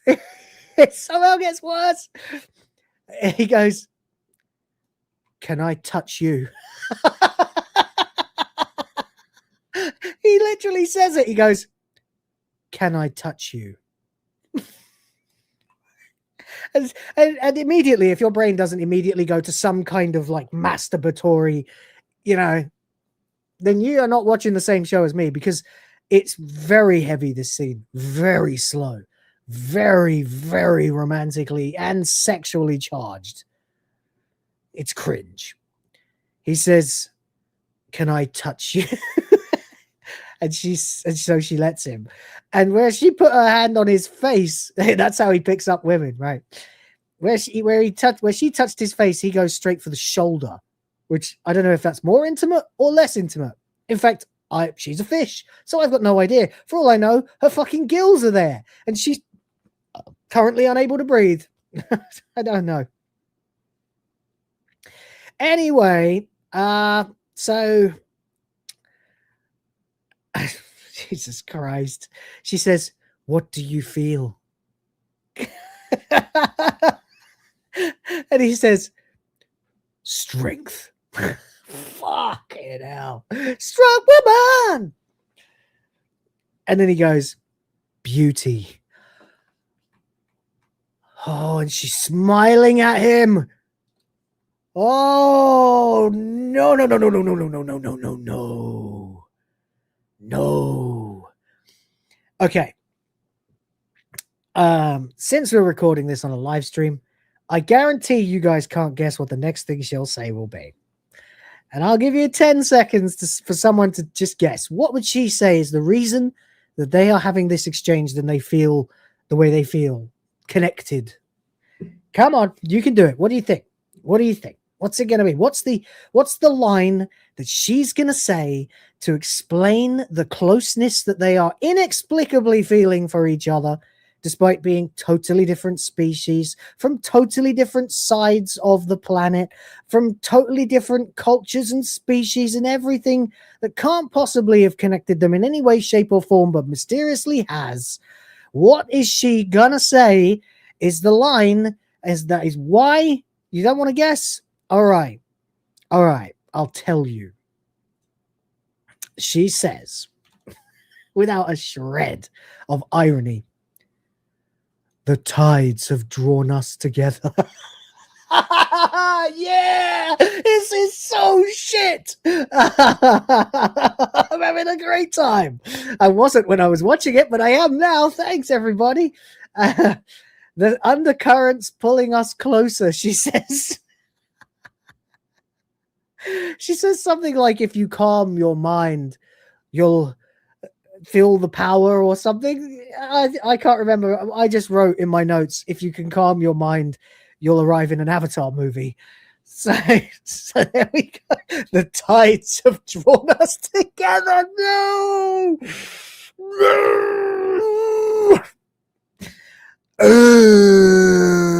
Right, Sardoc? God. All right. He says that you'll be able to feel their power because his emotions are so loud. He says, "Can you read my thoughts?" So now he's Lois Lane. "Can you read my mind?" Oh God. Anyway, so she says, "Human emotions are so loud. How can we not hear them?" So she's a fucking Vulcan. He goes, "I don't want to mess this up." That's his great line. "I don't want to mess this up. I don't. The tides have drawn us together. I don't want to mess this up." That's how you meet her poetic, over the top language. "I don't want to mess this up." She says, "You have good intentions." Jesus Christ. So anyway, there's the line. Oh, it's so bad. It's so cringe. It's so cringe. "Your heart is racing. I don't want to mess this up. Billions of people are counting on us." She says, "We could make a difference, you and I." Oh yeah? How are you going to do that? By giving his fat tranoid daughter a fucking fish sister? Is that what you're going to do? A transhuman? That's where it's going, isn't it, Russell? It says, "End the conflict between our species." It's okay, Darth. Join me and we can end this destructive conflict. Fucking hell. Tone it down a bit, love. Fucking hell. Anyway, that's it. And now we are like just stealing lines from Romeo and Juliet, Wet Side Story, all that stuff, you know. And then you just about get see that leaning. You see it? Do you see? I'm telling you, Wet Side Story. It's happening. I guarantee the next episode. I haven't seen it yet, but I'll be reviewing it. So he leant in close. I am now convinced this is going to become Wet Side Story. And the only thing that I care about now is that the evil guys become more evil and that we get Wet Side Story. Because if I'm going to have to watch a man make love to a fish, I better be able to fucking grift it. Anyway, I'll tell you what, though. Tovey is doing his damnedest to pull this off. And I think just about makes it for one character, his character. Everything else is insane. But somehow, Barclay Pierre Dupont, played by Russell Tovey, is able to pull it together in a way that makes me somehow able to survive it. Anyway, there we go. We have assembled. They go through into the room, and of course, we get this huge drawn-out shot, which we're supposed to be like, oh my God, as viewers. But of course, what were you expecting? If not a giant assembly of thousands of fishmen. What were you expecting? This is exactly what I was expecting, Russell. I would have been annoyed if we didn't get this shot. You know, but whatever. And Barclay's like, oh, this is how it felt for you when you came to visit us. And there's this like really ominous music, which is funny considering the fact that the whole show is making these guys the good guys and the humans the bad guys. The music is extremely declamatory and aggressive, you know? Anyway, whatever. So we're supposed to be stunned by this shot, but we're not. Welcome to our domain. And I thought, okay, well, that's the end. But no, because now two things are going to happen that are actually going to further the plot for once. But of course, they're going to be exactly what you expect. Exactly. Well, maybe not this, but down under the sea, it will be exactly what you expect. So Kate's on her laptop because she still won't stop. Matey boy's here. Ibrahim, finally learned your name, mate. Just in time. With no support. He's bitching that they have to keep their relationship a secret. Mate, if I was shagging a 60-year-old, I'd be keeping it a secret.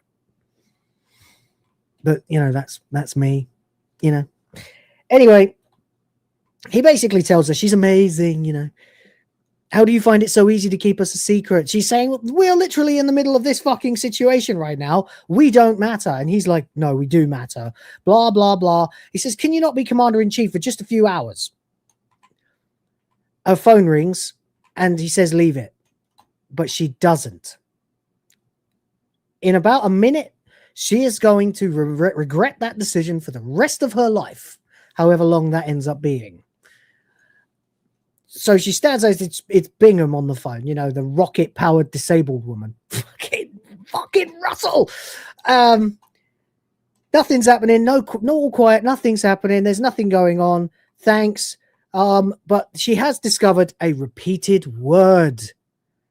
In all of the diplomatic communications, they've managed to decipher a single word through all of it.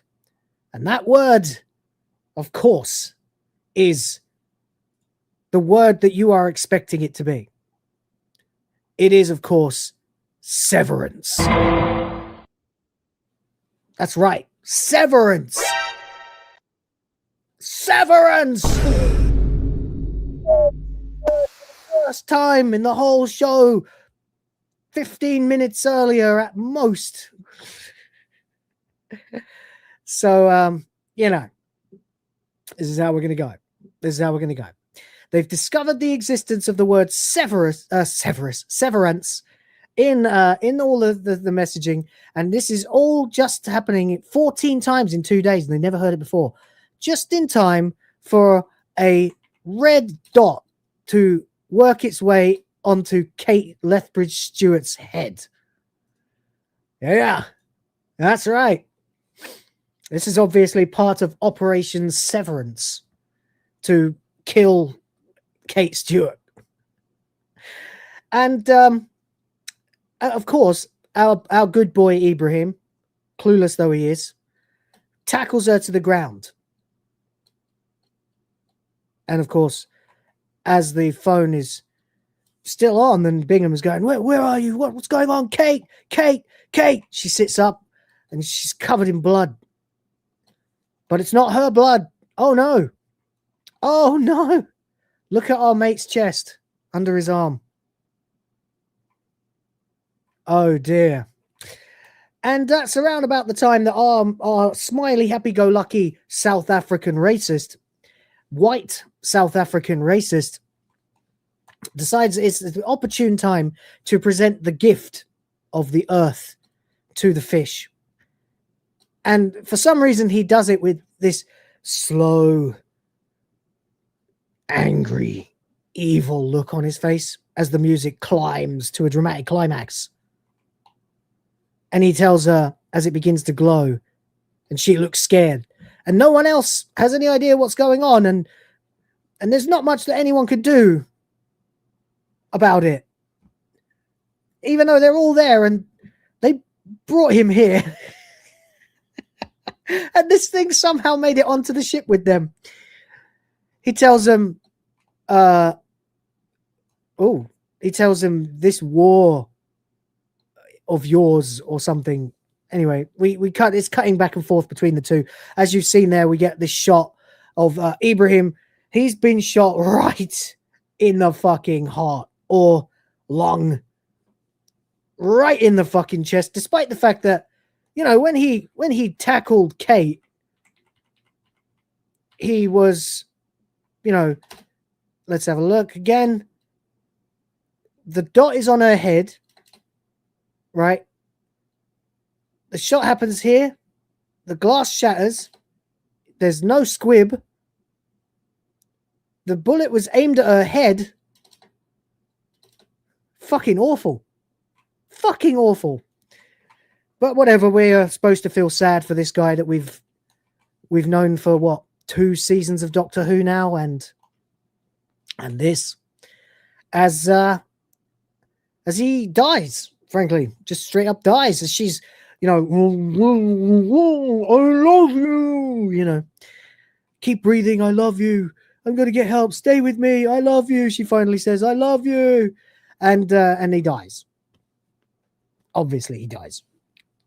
And as he dies, don't leave me, don't leave. You know, it's really awful. But the thing is, right, the only thing I know about this guy is that he's a weirdo who dates a woman at retirement age when he himself is still only like 39. I know that about him. That is all I know about him. So I don't care about him at all. I never did. He was just a guy in Doctor Who. An annoyance that I had to keep looking at this stupid fucking racial, inter-ageist relationship between him and Kate Stewart. I didn't give a shit. I've never given a shit for even a damn second. This has been an annoyance that I am now glad is over. So, womp womp, your boyfriend's dead. Good luck getting another one. Anyway, active shooter, and she hasn't made sure the area is clear. And that will come into play in a moment. But in the meantime, our very friendly South African tells Fish Lady, your war is lost. And smiles and hands her this thing that starts to glow as Russell Tovey starts to clock, you know, the issue. And Kate realizes that, yes, active shooter, and she's done nothing to clear the area, as the rifle is trained on her head. So there we go. I guess we'll find out what happens to her next time. That is literally the end for Kate in this episode anyway. And indeed, at least. So Russell, sorry, it's not Russell, it's fucking Barclay, isn't it? Tackles, you know, our mate here, Mr. Ortel, or whatever his fucking name is. Ted, the racist. And And leave it up to South Africa, of course, to break down diplomatic relations between interspecies, But anyway, there we go. And the orb falls down and begins to open, begins to glow. And oh no, something happens and everything goes white.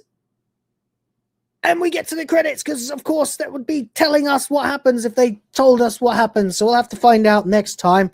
Obviously, the 4th episode, as far as I'm aware, has already released as well.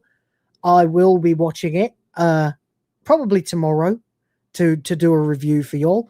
We'll obviously be talking about it on WTF Live, no doubt, as well. But there you go. I don't know how to score this one because, as you can no doubt tell, I've had much more fun with it than the other two because of how bad it is. So I guess I'm going to give it 3 out of 10. That sounds about right. The show is awful. Show is terrible. That means I retroactively changed my 4 for the first episode to a 2 or a 3 or whatever it was. A 2 for the last episode and a 3 for this one. Yeah, that's fine. I'm okay with that. It gave me a chuckle. I've had a good time talking to you about it. So hopefully you've had a good time as well. All right, that's it. I'm done. Let's go through. We got some super chats. A couple of them came in during that. So there you go, guys. Oh, what a fucking chore that was. And it took an hour and a quarter this time. This is just the way it is now. James OP for $10. Thank you, buddy. And that is 10 for the Griff Force. 10 for the princesses. 10. Yeah!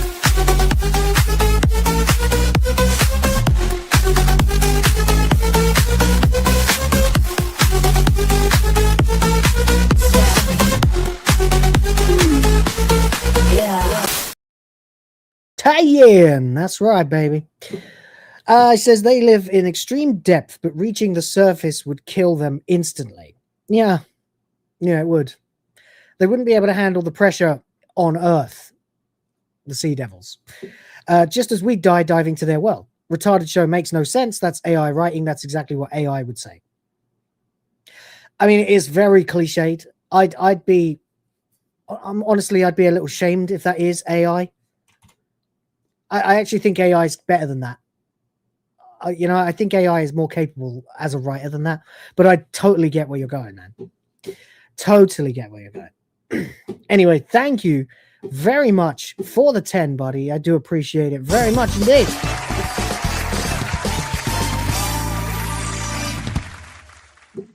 Catzilla for $5 says, had a friend told me that he naughty with our boss and she was old. Think friends share secrets. Well, we've all done something like that. Yeah, I definitely messed around with my superiors before in jobs I had where my bosses, of course, were girls and hot girls too. And you fraternize, especially when working in events, because it's a bunch of tech guys and a bunch of models, so we're punching. But yeah, older, I can't comprehend it. It makes more sense to me if the guy's 20 and the woman's 40. That, yeah, I've done. But 40 and 60? Unless it's been going on for a very long time, doesn't really make sense, How did he fall in love with her? I don't get it. Like, nothing against her. I'm sure she'd be a wonderful wife for, well, no, she'd be a total chore, actually, but I'm sure she'd be a wife for a guy maybe 65, But 39? Man, she's got to have, like, beer-flavored nipples and the tightest pussy in the world. Or ain't no way that's happening, buddy. But there you go anyway. Thank you, Catzilla. I appreciate that. I really do. And that's it. Thank you, everybody. We are, at this stage, 1/5 to the goal. If we could get there, that would be great. The goal is $100, by the way. But there we go. Anyway, That's The War Between Land and Sea, episode 3. It's fucking awful. Fucking awful. Did I see any of your comments? Yes, but I was also well aware that I had so much to get through. I couldn't really stop and talk to the chat. So I just sort of had to go through it. We'll see. What did people say? What did you guys say? There's a quote from our president. What? Roosevelt. What's a quote? How can you technically be a pioneer? You either are or you aren't. Yeah, I suppose. Someone as a PM or when or who would be the AM? Yeah, I guess. It's I don't know, but fair enough. Yeah, this is cringe. Someone said, I'm personally hoping Kate goes on a water fast and shrivels up like a raisin. What, more than already?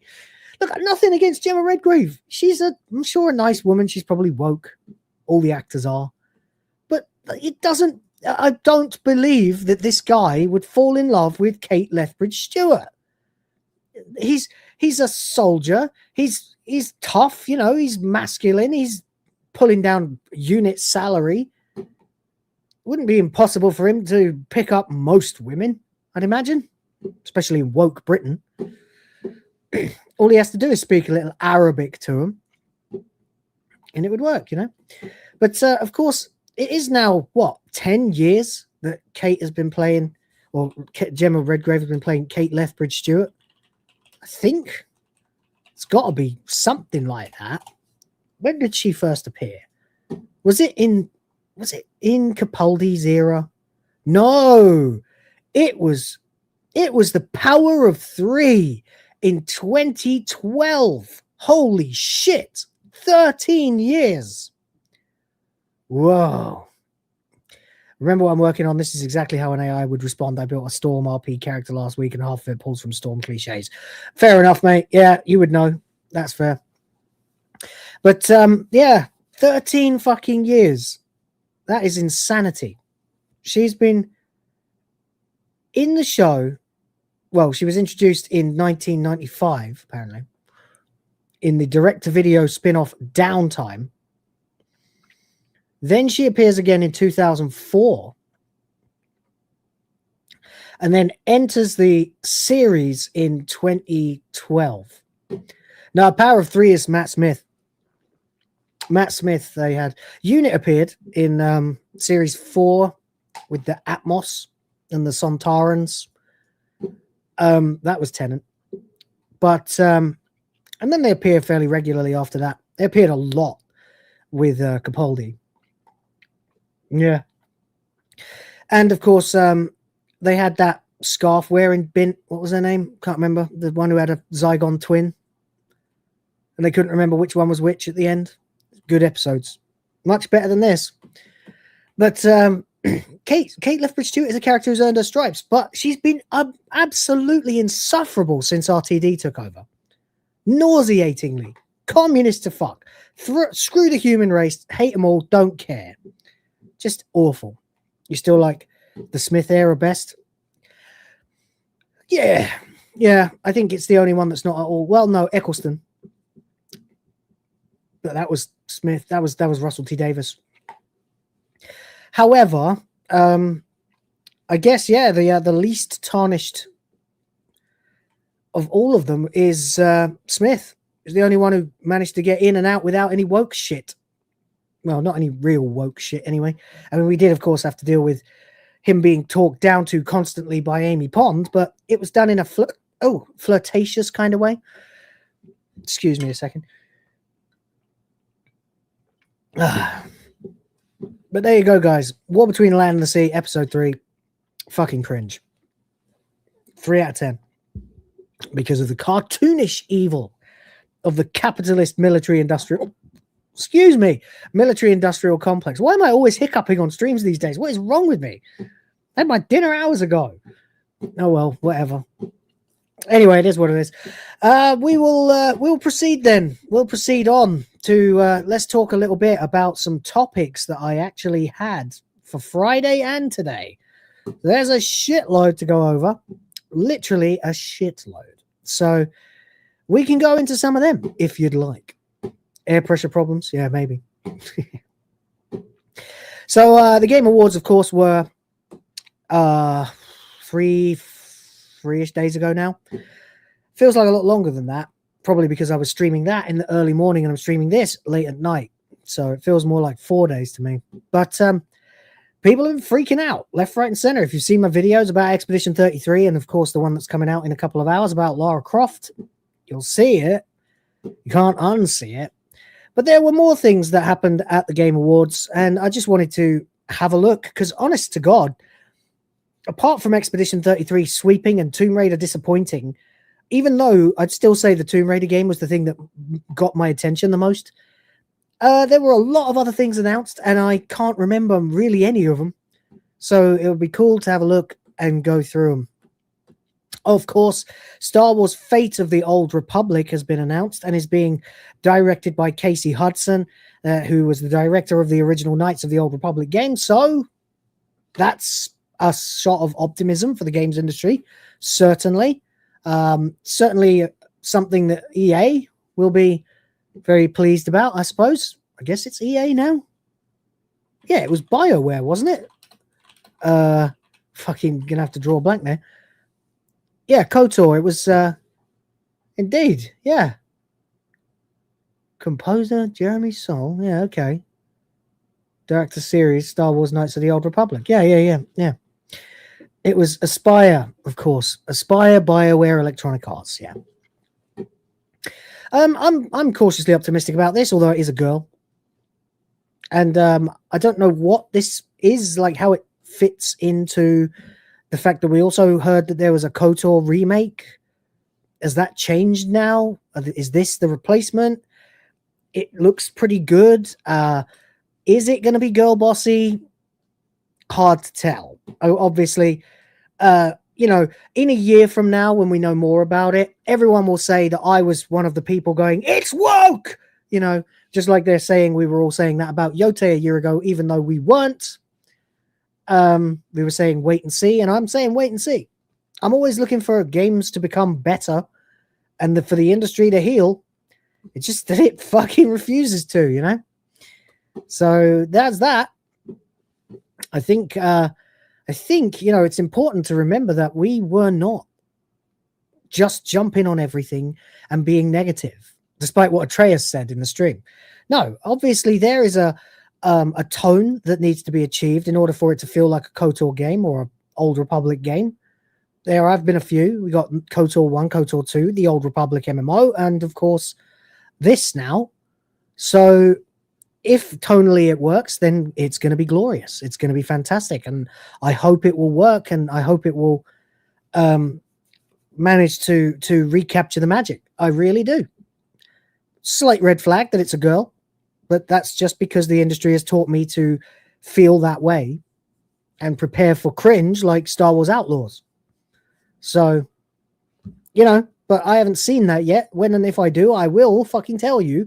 But if I haven't, I won't say anything about it. And I'll just reserve my judgment for a later date when I get the context, the clarity, and a full better look at the scope of it.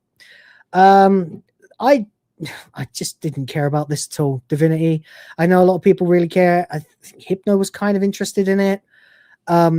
Larian's directing it. Looks okay. Looks cool. Might be good. I never played the originals. Don't have any strong attachment to it. So besides the fact that it looked cool, I'm not squealing with delight at this one, but good for the people who are excited. Didn't see any red flags with it. Didn't see the reason for them to have a giant statue like that in the real life either. But hey, it is what it is. It's the Game Awards, and they like to piss money up the wall. I mean, did you see the super chats in their live stream? In their live stream of the Game Awards, they made, I don't even know. I can't imagine hundreds and hundreds and hundreds and hundreds and hundreds of dollars every 5 minutes. It's insanity how much money was thrown at that show, and no one was ever going to read them out. I don't understand. As someone who enjoys a super chat, I felt really bad for the idiots who were sending their hard-earned money to a stream that was never going to acknowledge them for even an instant. I don't know why they did it. Bonkers. Red boys everywhere. Hundreds of dollars a time. $100 here, $100 there, a couple of $500. What are you doing? What are you doing? Who's it for? Madness. I understand giving super chats to a guy who's talking to you while live, you know, and so you can get a response. I completely understand that, and I encourage it. You know, certainly I do. I want to hit that goal, and it helps. You know, but I don't understand that. First of all, they have a budget. They're going to make fucking loads of advertisements. Why do they need the gamers to send them small fortunes in super chats? They should have them disabled. Like, they really should. It was awful. It was cringe. I was watching them the whole way through. Speaking of super chats, here comes one now. Thank you very much, Rhoda, for £5. Hint, received, apparently. No, well, I mean, I'm not going to say no, am I? It says, the only living actors I would call doctor to their face are Tom Baker, Matt Smith, and Peter Capaldi, maybe Christopher Eccleston at push. Yeah, those four for me, definitely. Yeah. I would have once, probably before all of them, or maybe not Capaldi, but before most of the others, probably I would have called Tennant Doctor. It's baffling how angry that man has made me. He is such an unbearable piece of shit these days. It is very difficult to deal with. But hey, it is what it is. You don't want to meet your heroes.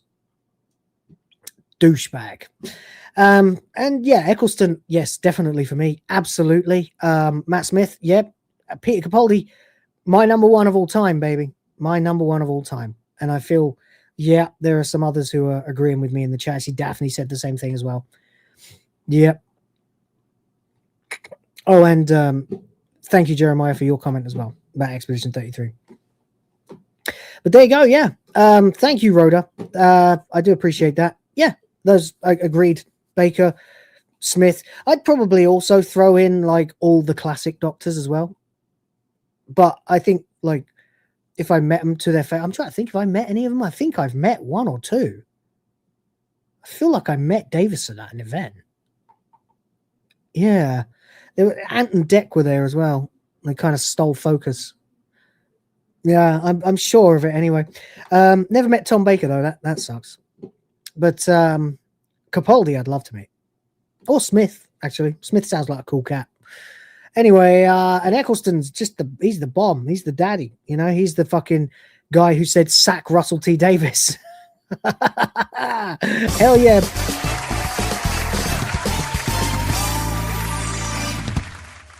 Thank you. Appreciate you showing up.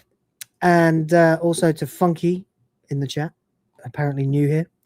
Thanks for showing up. Appreciate you. Anyway, there we go. Let's keep going then. So we had this Coven of the Chicken Foot. So I was a little interested in this because, of course, it's a game by Bruce Straley, who made The Last of Us Part 1, the director of The Last of Us Part 1 and Uncharted 2 and 4. Now, of course, Uncharted 4 and The Last of Us Part 2 got utterly felted by Druckmann, Cuckman, and his fucking bullshit, you know? Is woke crap. But there it is, I suppose. That's what you have to deal with. He got felted, and it seems like a bit like Amy Hennig, that he was the part, an unwilling or unwitting pawn in some kind of movement to get rid of him. I don't know.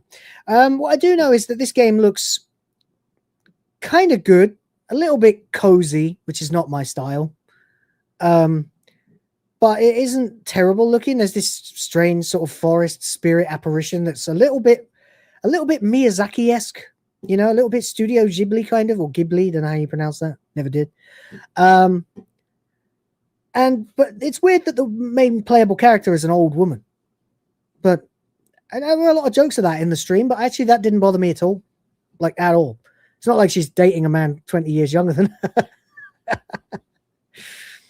Anyway, we definitely got an interesting look at this game. I'd like to see some more of it. It had an interesting trailer. Certainly, I think I'll keep an eye on it. Coven of the Chicken Foot is a pretty hard name to forget. So hopefully I won't forget that that's the Wildflower Studio, Bruce Straley directed new whatever. And yeah, fair enough for him taking a step back, starting his own studio and starting off small. Especially in this era. Like, indies are everywhere. The low budget kinds of games are doing absolute fucking gangbusters at the moment. Excuse me, and good for them. Then, of course, we got a look at Leon S. Kennedy, who apparently should be 50 years old now, according to Leon, Words of Paradise, who went absolute crash out over this fucking game. It was pretty epic. And the funny thing about it is, I don't give a shit about Resident Evil to anywhere near the extent that he does. I think it's an interesting series, but the fact that it terrified me as a child kept me from ever getting really close to it. But he did. He dived right in and got into those games. And it's his favorite franchise. Even more than Sonic, But he ain't happy at all to see Leon Kennedy. And it kind of makes sense because I'm pretty sure Resident Evil 9 is set now, isn't it? Set 30 years after Raccoon City was destroyed in Resident Evil 3 1999. So Resident Evil 3 takes place in 1999. And literally Raccoon City gets destroyed then, and Leon is a rookie cop then, which means he's in his 20s, which means he's in his 50s. Yeah, he doesn't look 50. Time to cut that hair, buddy. Or at least let it go grey gracefully. I don't know why it looks like it's blonde still, but hey, I guess whatever. Also, he's really starting to look a lot like Milo Ventim, whatever his name is, the guy who was in Call of Duty this year. His face is starting to look like Peter Petrelli from Heroes. That's where you might know him from.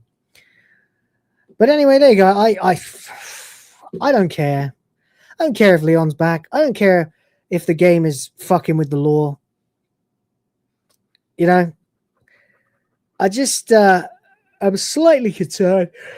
Oh, stop yawning, asshole. I am slightly concerned for Leon because he does make some very compelling points with his anger. I wish I cared as much as him. It's not going to rain on my day if this game comes out and fucks with the lore. But it will be met with derision from a lot of the audience. I guess we'll just see what happens with that one. Then we got to look at Exodus with Matthew McConaughey, apparently. I didn't even know that.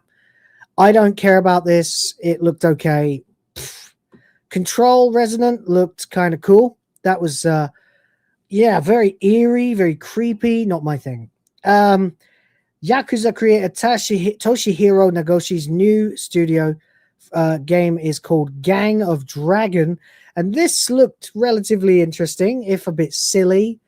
Exactly what you would expect from, of course, the Yakuza series. And then we got to this. So, everyone has been crashing out left, right, and center about this. Literally, left, right, and center. On the one hand, we have the woke leftists who have been losing their minds because Lara Croft has been turned into a more feminine-looking, slightly more sexualized, but not sexualized in any real way, version of herself. She is, in fact, a female now who wears makeup and things like that and takes a little pride in her appearance. She's wearing her traditional costume to some extent and hot pants and boots, and they've returned to that. However, the other side, the side that I agree with, are saying this is not Lara, and they are correct. In my estimation, this is not Lara Croft. This is a woman who looks like a realistic portrayal of Lara Croft in a universe with fucking dinosaurs in it. In a universe where she fights giant spider monsters from meteorite shards and people who turn into literal dragons. This is the Tomb Raider lore. Unless we're in the other universe. Why is it beyond them to give her some nice big bouncing bazookas? because you see, I've done a video about this where I wax much more intellectual about the whole thing because I've started scripting my videos, and when I write, I start to sound like a politician. But when I talk off the cuff, I don't. So it's just the way I am, unfortunately. I always have been. My writing sounds much more prestigious. But when I'm off the cuff like this, I'm going to say things like tatas and titties and bazookas.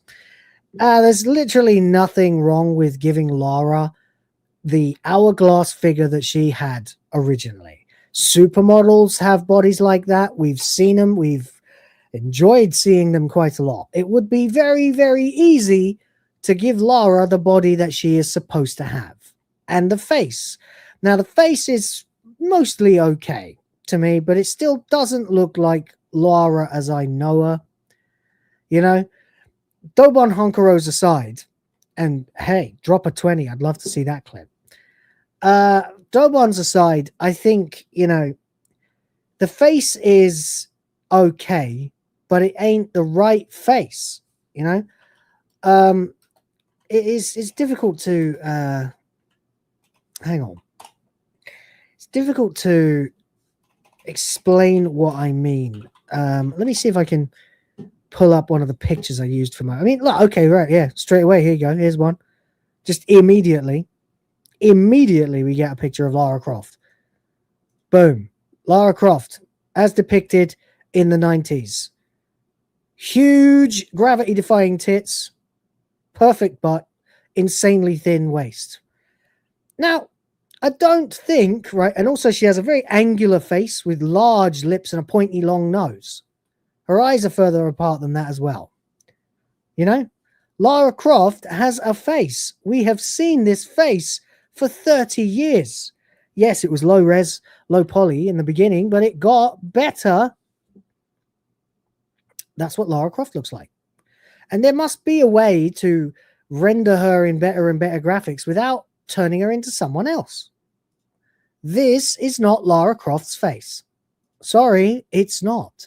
And you know, the funny thing is about it, we were all very tolerant and very, very understanding and accepting of Tomb Raider 2013 and even the first of its sequels until it became really clear that they were never going to allow Lara to actually complete the promised transition into her final full-fledged self. The point of the first Tomb Raider reboot game in 2013 was to show a gritty, dark, harrowing, horrifying experience, the kind of nightmare that you would have to have gone through in order to become a cynical, cold, ice-cold, ruthless killer like Lara Croft, who does all this because she's addicted to the thrill.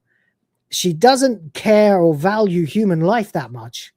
She is a sociopath, a femme fatale, a badass bitch who literally in the first game, in the first moments of the first intro in every Tomb Raider game ever, in the first game, you literally see when the laptop is put in front of her and Natla's talking to her and she says, "How's this for you, Lara? Look at all this money. Ha ha ha." And Lara says, "Sorry, I only play for sport." Yeah, and what a fucking game.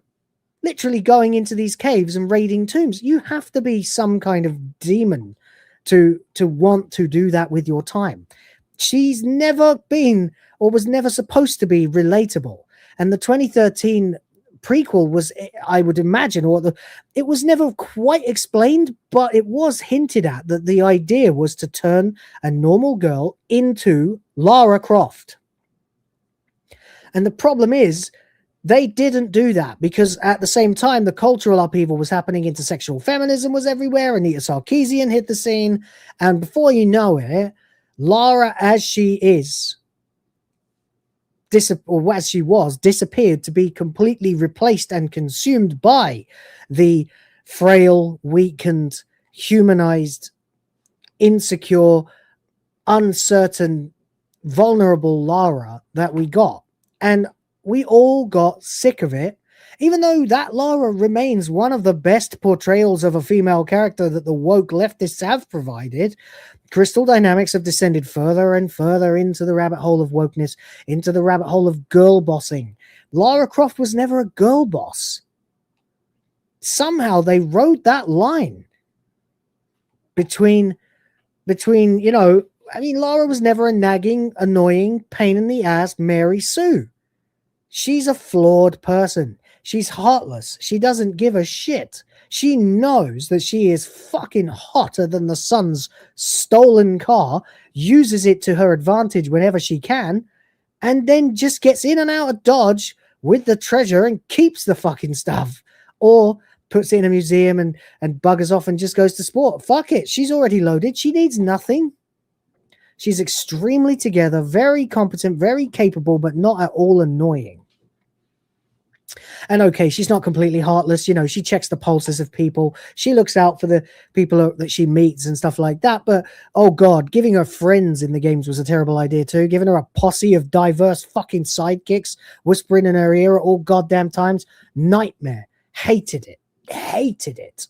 She's supposed to be a solo act because nobody else would ever do what she does.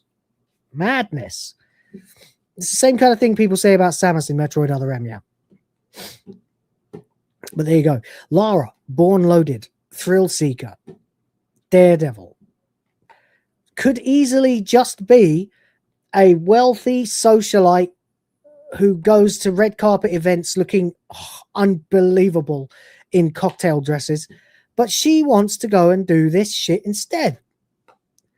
All of that somehow combined to make her the sexiest female character in video game history, and they just nerfed it over and over again. And this, I'm sorry, this is not a compromise. This is still not what you should be doing. You should be making Lara Croft impossibly hot, badass femme fatale, ruthless killing machine with a slight soft spot every now and then, if the situation's right.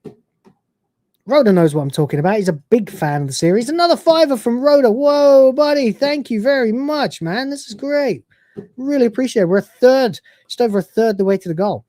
Says, thing is, I don't want to shit on this pretty heroine. She's fine. Yeah, she is. She's nice. She's a nice looking lady. But it isn't Lara. You're right. She's not Lara. Give her her own name and her own franchise. Yeah, in a different outfit. Fine. Fine by me. You know? Call her, what was it they were going to change the fucking name of Tomb Raider. They were going to call it Truth Seeker. Oh, wow. God, did we dodge a bullet with that one. It's just crazy. Crazy. But yeah, they should call it that. Make that series. Leave Tomb Raider alone. Leave Tomb Raider to the Gooners if that's what you think everybody is. If you think wanting to have a hot girl in the game, or at this point, really, it's not even about that. I don't give a shit. If Lara Croft had never been invented and this game came out, no one would be saying anything. But the fact is, we know why they do this, and we know it's political. We know it's anti-male. We know it's because they hate men. They don't want men to be able to enjoy anything anymore.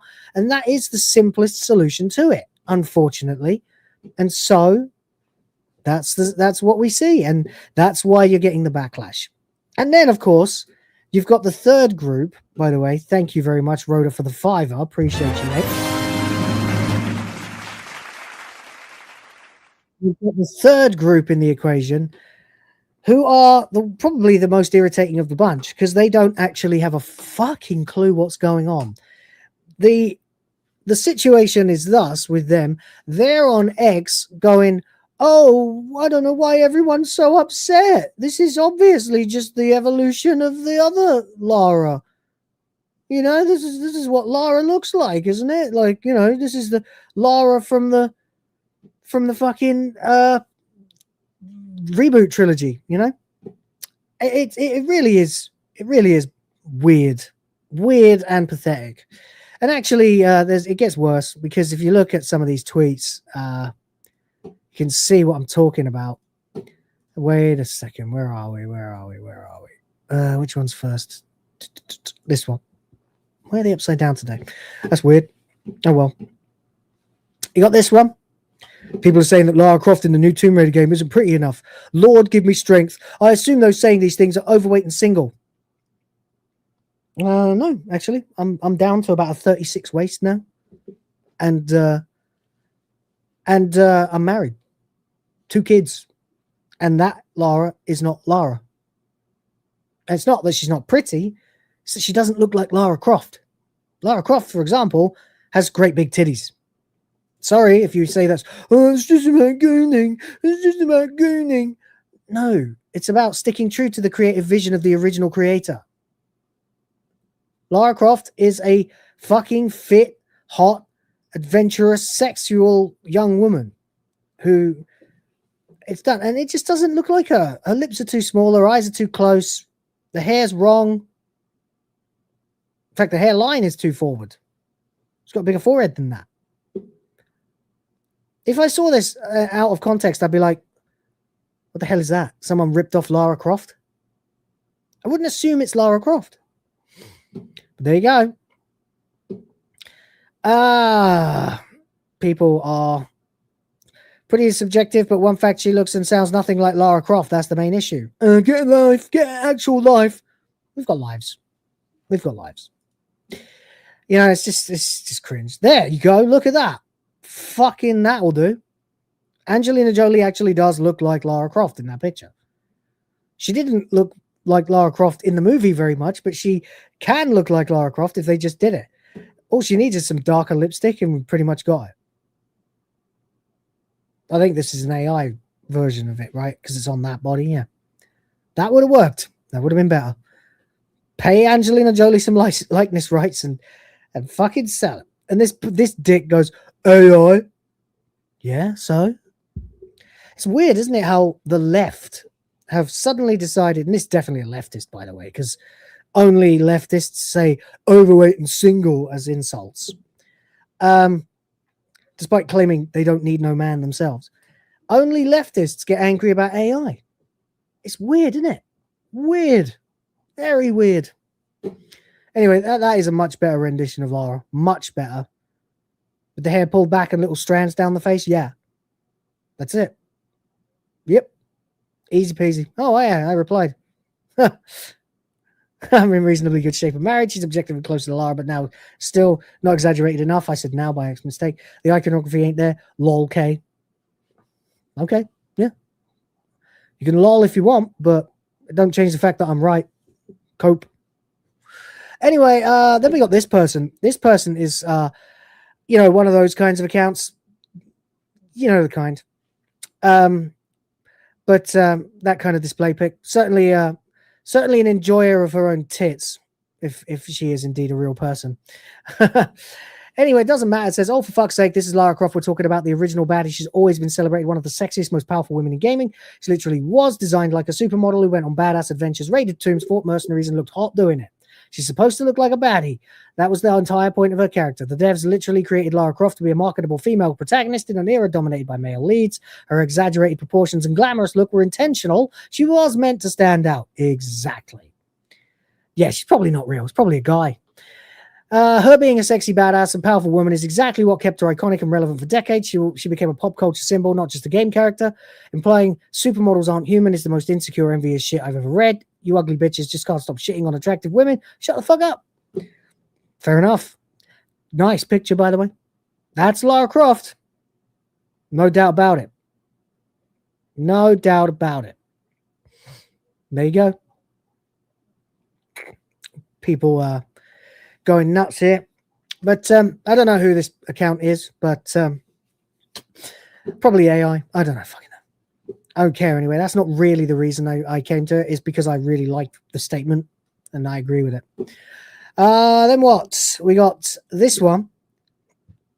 Woof, this new design for Lara Croft is really jarring. I joked that she looks like those anti-woke face-turned photos of make gaming characters hot again, but I don't know if it's a joke anymore. What do you mean she's fighting for her life and has a thick set of falsies? Well, maybe those are just her eyelashes. She is meant to be impossibly beautiful. Still don't look like Lara Croft, though. But now the left are whining, too. Whining because, the male gaze is being appealed to. God, I fucking can't stand that. Calm down. Calm down.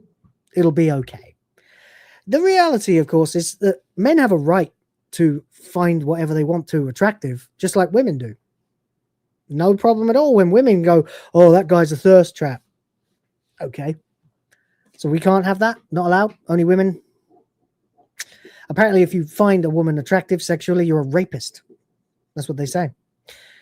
I'm really tired of these fucking people. But yeah, so you've got the right, or the perceivable right, complaining about her not looking enough like Lara, and correct, by the way. And the left whining that she's too pretty. It's insanity. It's actual insanity. Literally insane. The same account, by the way, that other account, Haley, apparently. Also, with this tweet, show me a bigger downgrade than what they did to Lara Croft. That's pretty bad, you know. That's pretty fucking bad. That's pretty fucking awful. Woof. Huh. But there you go. And Rhoda has gifted 5 for the Grift Force, 5 for the Princesses. Fucking legends. Let's go, Grift Force! Doing it for the princesses!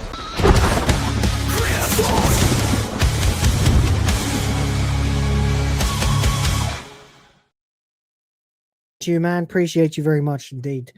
We are halfway to the target, guys. We are halfway to the goal. If we can get the other half, it's Titsmas time. Or if we do the bonus goal that has 25 minutes left, then there's gonna be a time of extra titties. But there we go. Anyway, let's keep going. So Lara Croft from Tomb Raider Legacy of Atlantis versus from Tomb Raider Underworld. We got to keep pushing until we win everything back. That's Lara Croft. That is Lara Croft. Tomb Raider Underworld is the greatest example we have, actually. Yeah. Versus this. Oh, her boobs are bigger, guys. No, they fucking ain't. They're the same damn size they were in Tomb Raider 2013. It's the same Lara. This Lara is the Lara. This is Lara. This, I don't know who she is.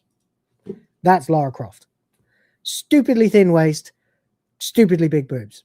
And even that ain't as big as they can be. I've seen them bigger than that. But there you go. That's Lara Croft. That's what she should look like. If she doesn't look like that, it ain't Lara. Although, to be fair, the hair's wrong on that as well. Never did particularly like the look of her in Crystal's games. Although, they did do a good job with Tomb Raider Anniversary, which I have on my shelf. I could have just grabbed, but although the renders are a little bit off, but there's an interesting look here. Where is it? With the dinosaur eye. Yeah, there you go. That's Lara Croft. So you can do it then. You just stopped. You just literally stopped. It's a shame. And then, of course, last but not least, unfortunately, you've also got a bunch of people in the middle somewhere who are complaining that everyone is complaining. Now, these are the most clueless people of all. They are, whoa, Lilith has gifted a fucking membership. Lilith. Wow. Is that the first time you've ever been able to do that? Thank you very much, Lilith.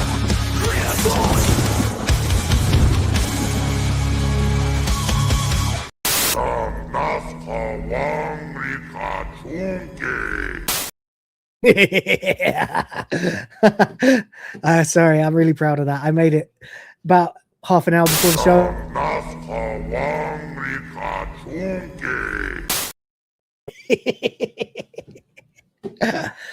Because, you know, Erica Ishii fat. Anyway, there you go. But yeah, Lara, come on, let's go. Get your coat. And it just keeps getting stupider and stupider. George Torch is in there. He's having the motherfucker of a redemption arc this year. There you go. Tomb Raider 2. It's on my shelf. It's quite a lot of boobage there, you know. That About Me voice. Oh, no, it's Jabba the Hutt. It's not meant to be in reference to you, Lilith. I just played it because I thought it would make people laugh and I wanted to celebrate you giving a membership. Yeah, Eve is Lara's replacing now. That's right.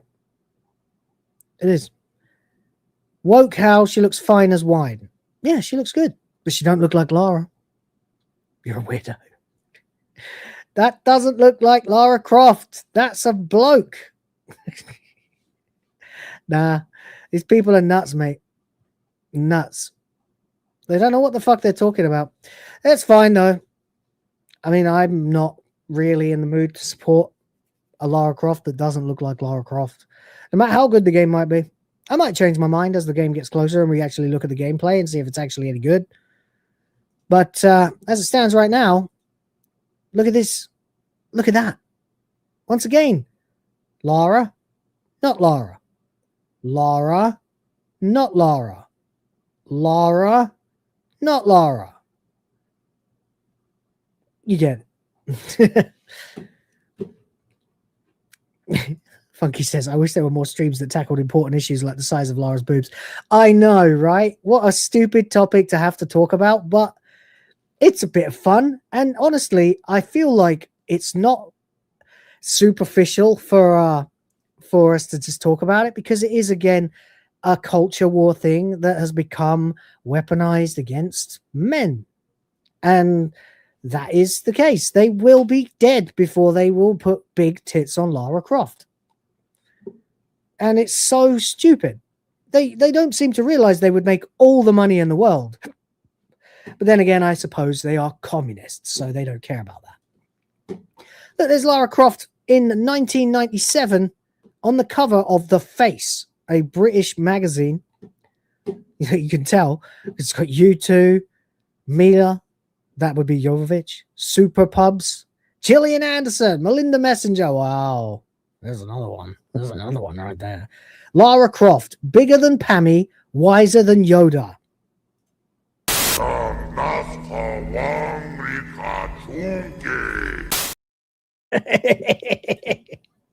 I'm going to enjoy that. I'm going to enjoy that one for a long time. Thank you, Erica. You fat bitch. Anyway, let's see what James, you said I got DM. All right, let me have a look, man. Long time supporter of the channel. Anyway. Whoa. Hey, buddy. Very nice. Might nick this.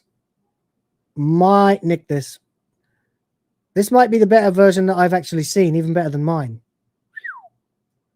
Wowie, wow, wow, wow. James Opp, developing his own AI, by the way. It's going well. Well, look at that. Isn't that astonishing? Yeah, I can tell you just made it, because we just had the image on the screen of Lara in Tomb Raider Underworld. There she is in the render. And as a real person. There you go. Yep. Pretty fucking good. Pretty fucking good. Straight eyebrows and everything. Very well done, mate. That's excellent. That is Lara Croft. 100%. Go share that. Go find all those posts that I've just been referring to and drop that in there and gain 1,000 followers.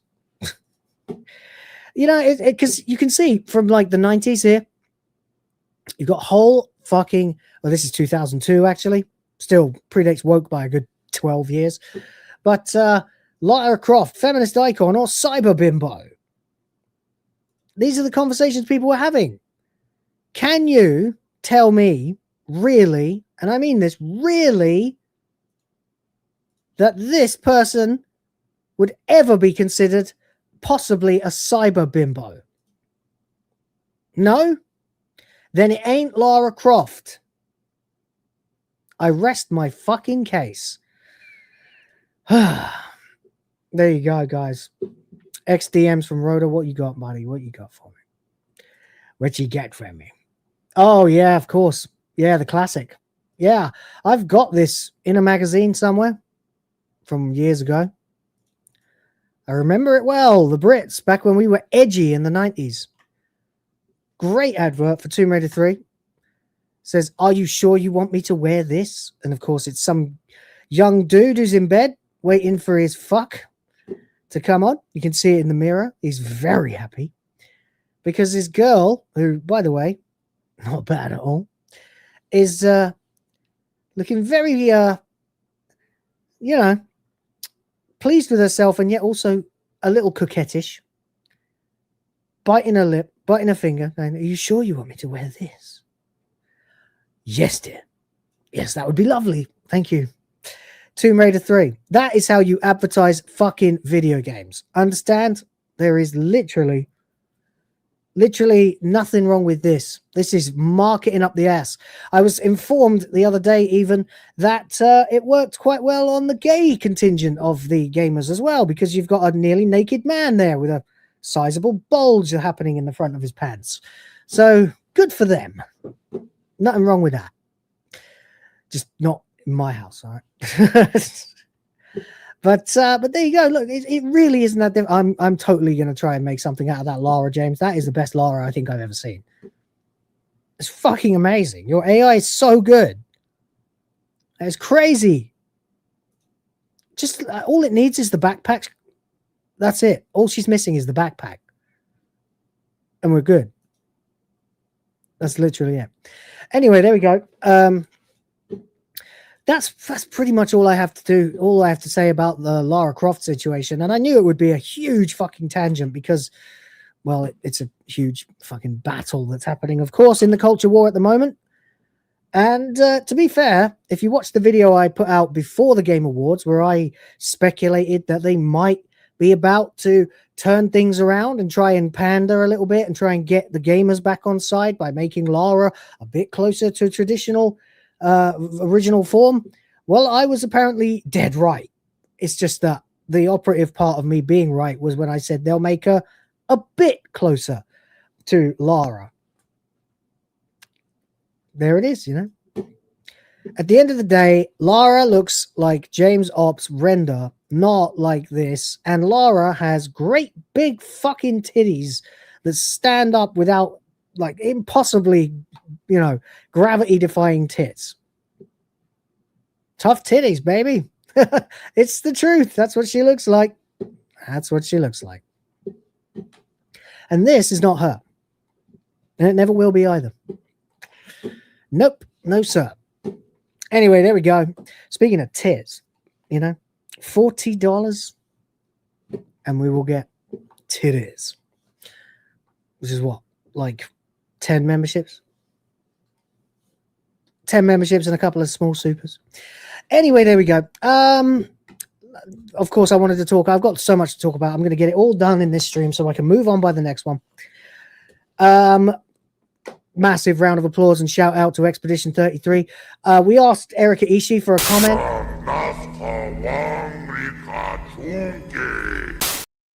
Yeah, that's what she said. We asked Alyssa McCante for a comment, and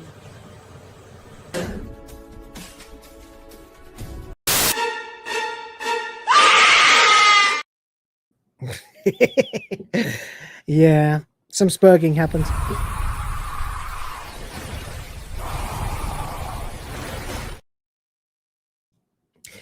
But there you go. Now Expedition 33 obviously cleaned house. I've talked ad nauseum about that already. It's my favorite game for years and years and years and years and years. Glorious masterpiece of creation. Particularly was delighted to see Guillaume Broche get on the stage and shout out Hironobu Sakaguchi, because Hironobu Sakaguchi was fucked by the game industry. He was screwed out of his position at Square Enix, and Final Fantasy suffered for it almost constantly since.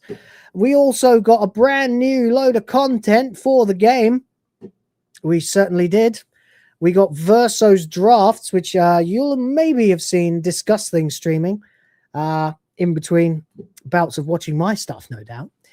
And he's been on a tear, really, because I was watching him, and he's been running through Verso's drafts, and then realized that he was seriously underleveled for Verso's draft, so he went and got the Cheetah Lumina and Picto and sorted all that shit out.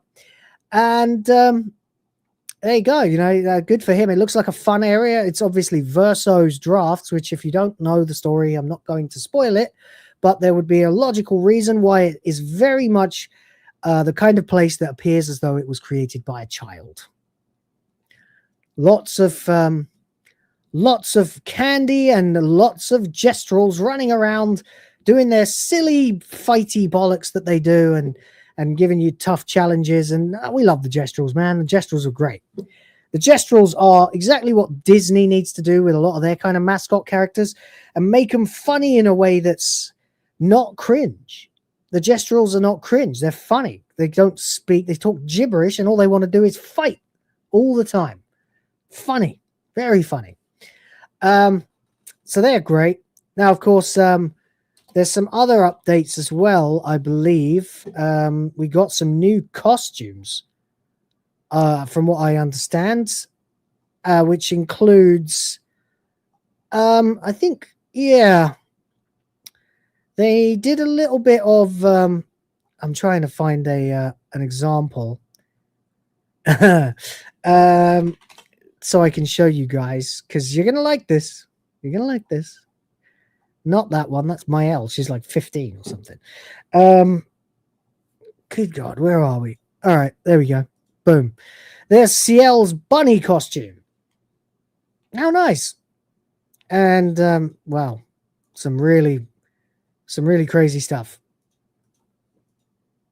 Anyway, pretty cool shit, actually. So that was bundled in as well. There's lots of new costumes, actually. I'm trying to find them, but they're not showing up in my feed quite as much as I would have liked them to. But we also had Genki share this, which was a really cool moment, and you're going to fucking love this. Heartfelt salute to 33 legendary developers.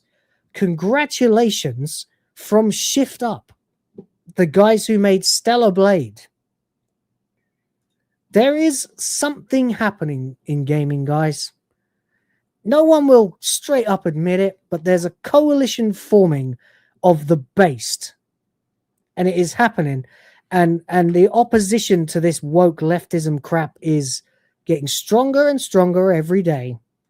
And all you have to do as a player is support it, and support people who talk about it and tout it and share the message. Not just me, but the others as well, because together we will see our game industry survive in one form or another. Moments like this, they genuinely make me feel a little bit warm inside, And it's fun too, because you've got Steam Awards there, you've got fucking Grammys, you've got BAFTAs. And they're just a really nice gesture. By the way, shout out to Jay Viper in the chat. Hello, mate. How you doing? This is just a really nice gesture. These are the good guys. What do you get from the left? For all their virtue signaling about wanting flat-chested Lara Croft, what do you get from them? Hatred and apparently bullets eventually if you don't stop. What do we get from based guys who like to make games with hot chicks in them? Congratulations, Expedition 33 from Shift Up. Fucking glorious. And they even dressed Eve in an Expedition-esque outfit. It's great. It's fucking great. I love it. I love to see it. You've got Steam Deck improvements. You've got patches. You've got new content. You've got new weapons, new luminas, new slightly sexier costumes. You can also access. Yeah, you need to go underwater for Verso's drafts. That's right. Not to spoil the game for some people I know are still just starting to play it now. Rhoda involved. Get on with it, Rhoda. I want to talk to you guys about this game so badly. And there we go. That's it. Great news for Expedition 33. Not so good news for Ghost of Yote, which for all the media touting and wanking on about that, went 0 for 7.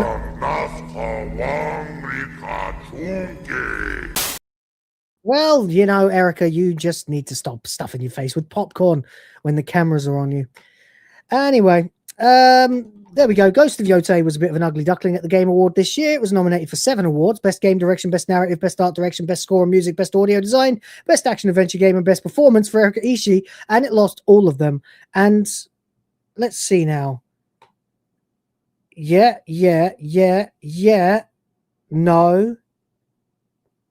No, yes. 5 out of those awards it lost to Expedition 33. I'm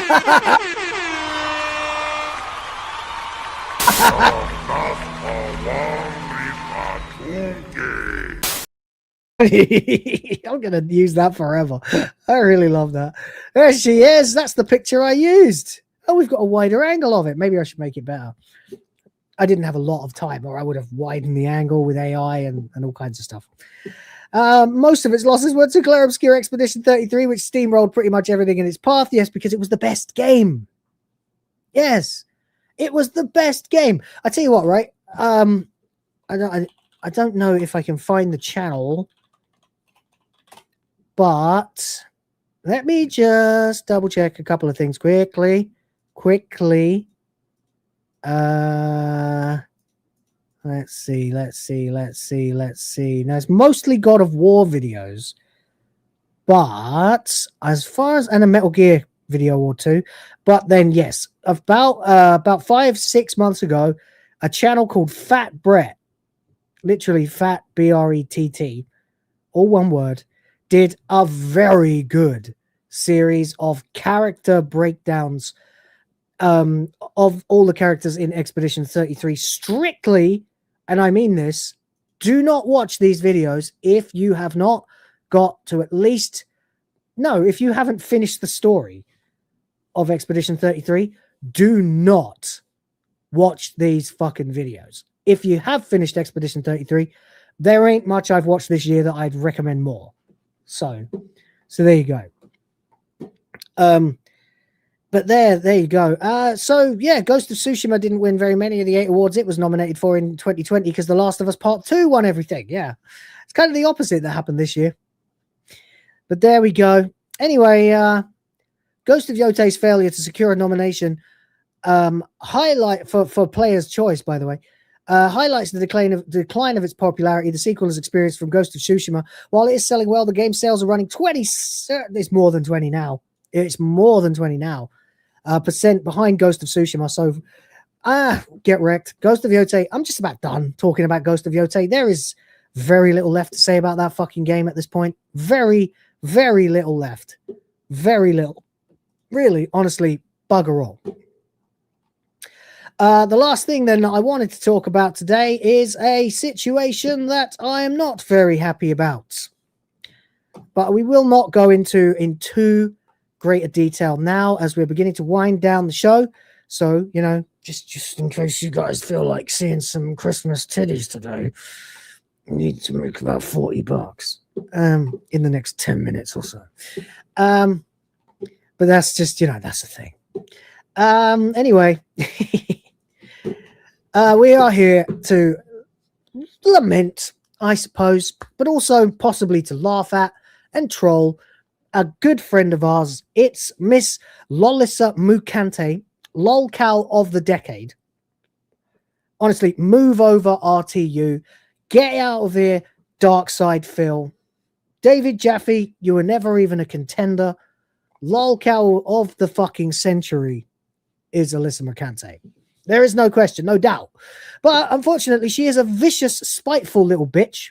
And despite the fact that her lawsuit against Smash JT that's been dragging on for so insanely long now has yielded fucking nothing for her but becoming a lolcow, while Smash JT, for example, was at the Game Awards and she flew across the country to go and watch it on TV.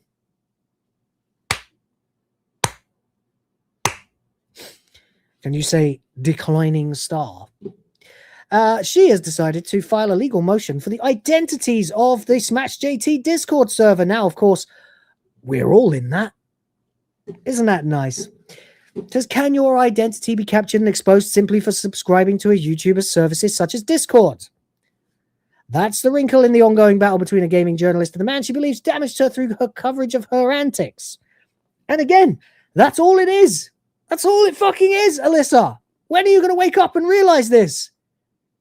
Do you have any idea how many channels are dedicated to your fucking thirst trap, Hassan Piker? They're some of the best channels on YouTube right now, and they're on fucking all cylinders. A new legal request, because here's the dirty little secret. It was always just about this. No matter what, she wanted to push it through to Discovery to get this. And now it looks like the thing's going to get thrown away. It's not going anywhere. Nothing's happening. She's got no case. We all know this. So the last thing she wants to try and do, hopefully the last thing, probably won't be, is a request to fucking dox everybody who's ever been on Smash JT's server. So that would be almost all of us. Not James, of course. He doesn't do Discord. And fair enough. To be fair, I am so busy, it's much easier to get hold of me on X, even though I have a Discord. And I go in there like, once I mostly just watch what you guys do. You know, I enjoy seeing you all interact, and it gives me an idea of what general vibes are in the audience, in the fandom. And I love that. But I don't really have much to say. I just drop my streams in there so you guys know they're going live. But yeah, exactly. How much more doxing does this woman need to do? Yeah, I don't know. What's she going to do with it? Try to sue me? Good luck. Anyway, a new legal request by the former editor of Kotaku, Alyssa Mercante, is video game fans taking notice. The proclaimed gaming journalist, nice, is waging a legal battle with online gaming commentator Smash JT for a significant period of time. It's been a year now. But now a new turn, as fan community is worried if the line has been crossed. It has. It was crossed a long time ago, to be honest, but it is definitely getting crossed now. Because it is a tantamount to a legal request to dox vast groups of individuals simply for being in proximity to or for having acquired a membership to the Smash JT brand. This is the document. He says, this has crossed the line. Alyssa Mercante and the legal team are escalating their already invasive discovery demands and are now targeting my community directly. They're demanding information for every current and former member of my Discord, a server I rarely even participate in. Yeah. So they want ID, name, role, phone number, email address, billing address, any other address. IP account creation time, last accessed IP, whether the user ever boosted the Smash JT Discord server, if so, when, date and time they joined, date and time they left. It's crossed the line. Alyssa Mercante and her legal team are escalating, blah, blah, blah, blah. It says, well, what they are demanding includes Discord IDs, usernames, roles, past, present, phone numbers, email addresses, billing addresses, any other address, blah, blah, blah. Ron says, he says, my lawyer, Ron Coleman, and I are pushing back as hard as the law allows and are hopeful the judge recognizes this for what it is, a gross overreach and abuse of the legal process. The case is already an expensive and unnecessary waste of money, but dragging my community into it is completely out of bounds. Unfortunately, Alyssa has shown repeatedly that she has no boundaries when it comes to attacking others from where she stands. I'm limited on what I'm allowed to say at this time, but feel obligated to keep everyone in the loop as much as I can. This is insanity. Her intent is to scare people away and destroy the brand I've created out of sheer jealousy. It won't work. It never will. There you go. They didn't want birth certificate. Yeah, fine. Whatever. But there, of course, is her lawyer, Lane Stellmaker. Her lawyer says, she doxes who I say to dox, and I only dox those who deserve it. Activist piece of shit. At the end of the day, this is too much now. Oh, look, Toasty. Toasty got fucking mentioned in Geeks and Gamers. Good for her. Nice. Whatever the outcome of this latest action might be, time could be running out on the case. Attorney Ron Coleman represents Smash JT, as well as this author, separately for full disclosure, is Marvin, isn't it, from That Park Place? No, it's WDW Pro from That Park Place. Okay, fair enough. And as stated, a motion to dismiss is still active. It is. Yeah. Could we get an answer on whether or not all of this gets thrown out by the end of January? That would be nice, wouldn't it? In the end, YouTubers and their fans are left speculating what the legal purpose of identifying and locating all members of a Discord server could possibly be, except to create a chilling effect and cultivate more defendants. Yep. That would be it. Yep. She's determined to wage war on the world. It's not going to work. This is far too far. It's borders on criminal. So get fucking wrecked, Alyssa Mercante. And then please kindly just go find something to do with your life that makes you happy. Okay? Because it ain't this. And you'll never be on the winning side ever again. Ever. Like every industry that your disgusting socialist bullshit has made its way into, it is being roundly rejected left, right, and center by the normal fucking people. And if you think getting our addresses is going to stop us, you are insane, bitch. Not that you should be allowed to anyway. Fuck you. So there you go. That's what I think, guys. I'm done. That's the last thing of the show today. 2 hours and 39 minutes. Not a bad little count. But there we go. There we go. We are done here. Groofer says, how do you look at her lawyers and say, yep, reasonable and sane? I mean, that is the sane one, right? The other one is fucking, what do we call him? Marilyn Transon? I don't know. Whoever came up with that is a goddamn genius. That was brilliant. But there we go. So just one more time so we can end on a good note. As your picture of Eve celebrating Expedition 33's win at the Game Awards. Not to forget, though, there is a culture to fight for, and fight for it we shall.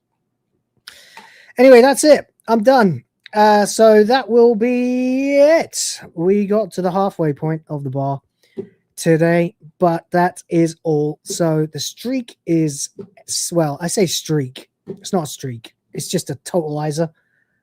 So we're staying on 2 out of 5, I suppose. It's a shame my wife didn't show up with the kids today. But there we go. Anyway, it's one last thing. Nintendo Switch 2's Welcome Tour officially wins GameStop's Worst Game of the Year awards.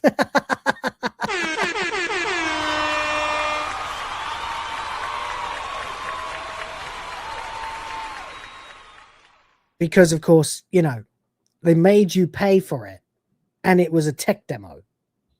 An absolute piece of shit. Worthless trash.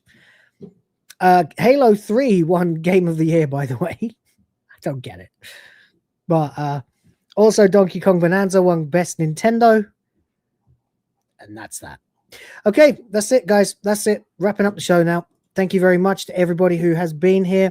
Appreciate you for coming along for HyperDrive Time. And in about 15 minutes, you will find one of the best videos I've made on this channel ever is going live. In fact, you know what? I might just fucking launch it the second I roll credits. Why not? It's about the Tomb Raider situation. You'll find it's not the same style. I've upgraded my videos significantly. So I would appreciate it if you would all go check it out right after this. And I will catch you in the comments. Until then, and tomorrow will be WTF Live with Rhoda and John. Appreciate everybody for showing up, especially St. Hugo, Rhoda, multiple times, by the way, Rhoda, you fucking legend. Sardoc, James OP, Deadly Catzilla, and Lilith, breaking her virginity for gifting memberships on the channel. Thank you very much. That's why they call me Dr. Hymenbreaker. Oh, no, wait. That's my name in Germany. I'll catch you guys later. And also, shout out to the people who've been watching on Rumble as well, indeed, including Heavenly Jester. I do appreciate you, mate. I do. And I keep forgetting to fucking check Rumble, so I'll do it just very quickly before I go. Don't think there's anything on there, but there might be, because it doesn't tell you if they do. No, nothing. All right, we're good. Jen's over there too, all by herself. Thank you, Jen. Appreciate you. All right, guys, we'll catch you tomorrow for WTF Live. Enjoy the video. Have a blast with it. It's only a good 12-minute long one. It's pretty good. I'm trying to get more into that style of doing things. It's the way I used to do things. It's the way I prefer to do things. So if we get a lot of views and it gets good reception, then I will continue to make videos in this way. So please go check it out. roll credits. Take care. Spike your hair. Fuck Nintendo. Fuck Disney. Fuck Alyssa Mercante. But not actually. Don't. Oof. And of course, don't forget to question everything. Respect the fans. Check out the Discord. Link is below. Hopefully, it won't get doxxed. And I will chat to you next.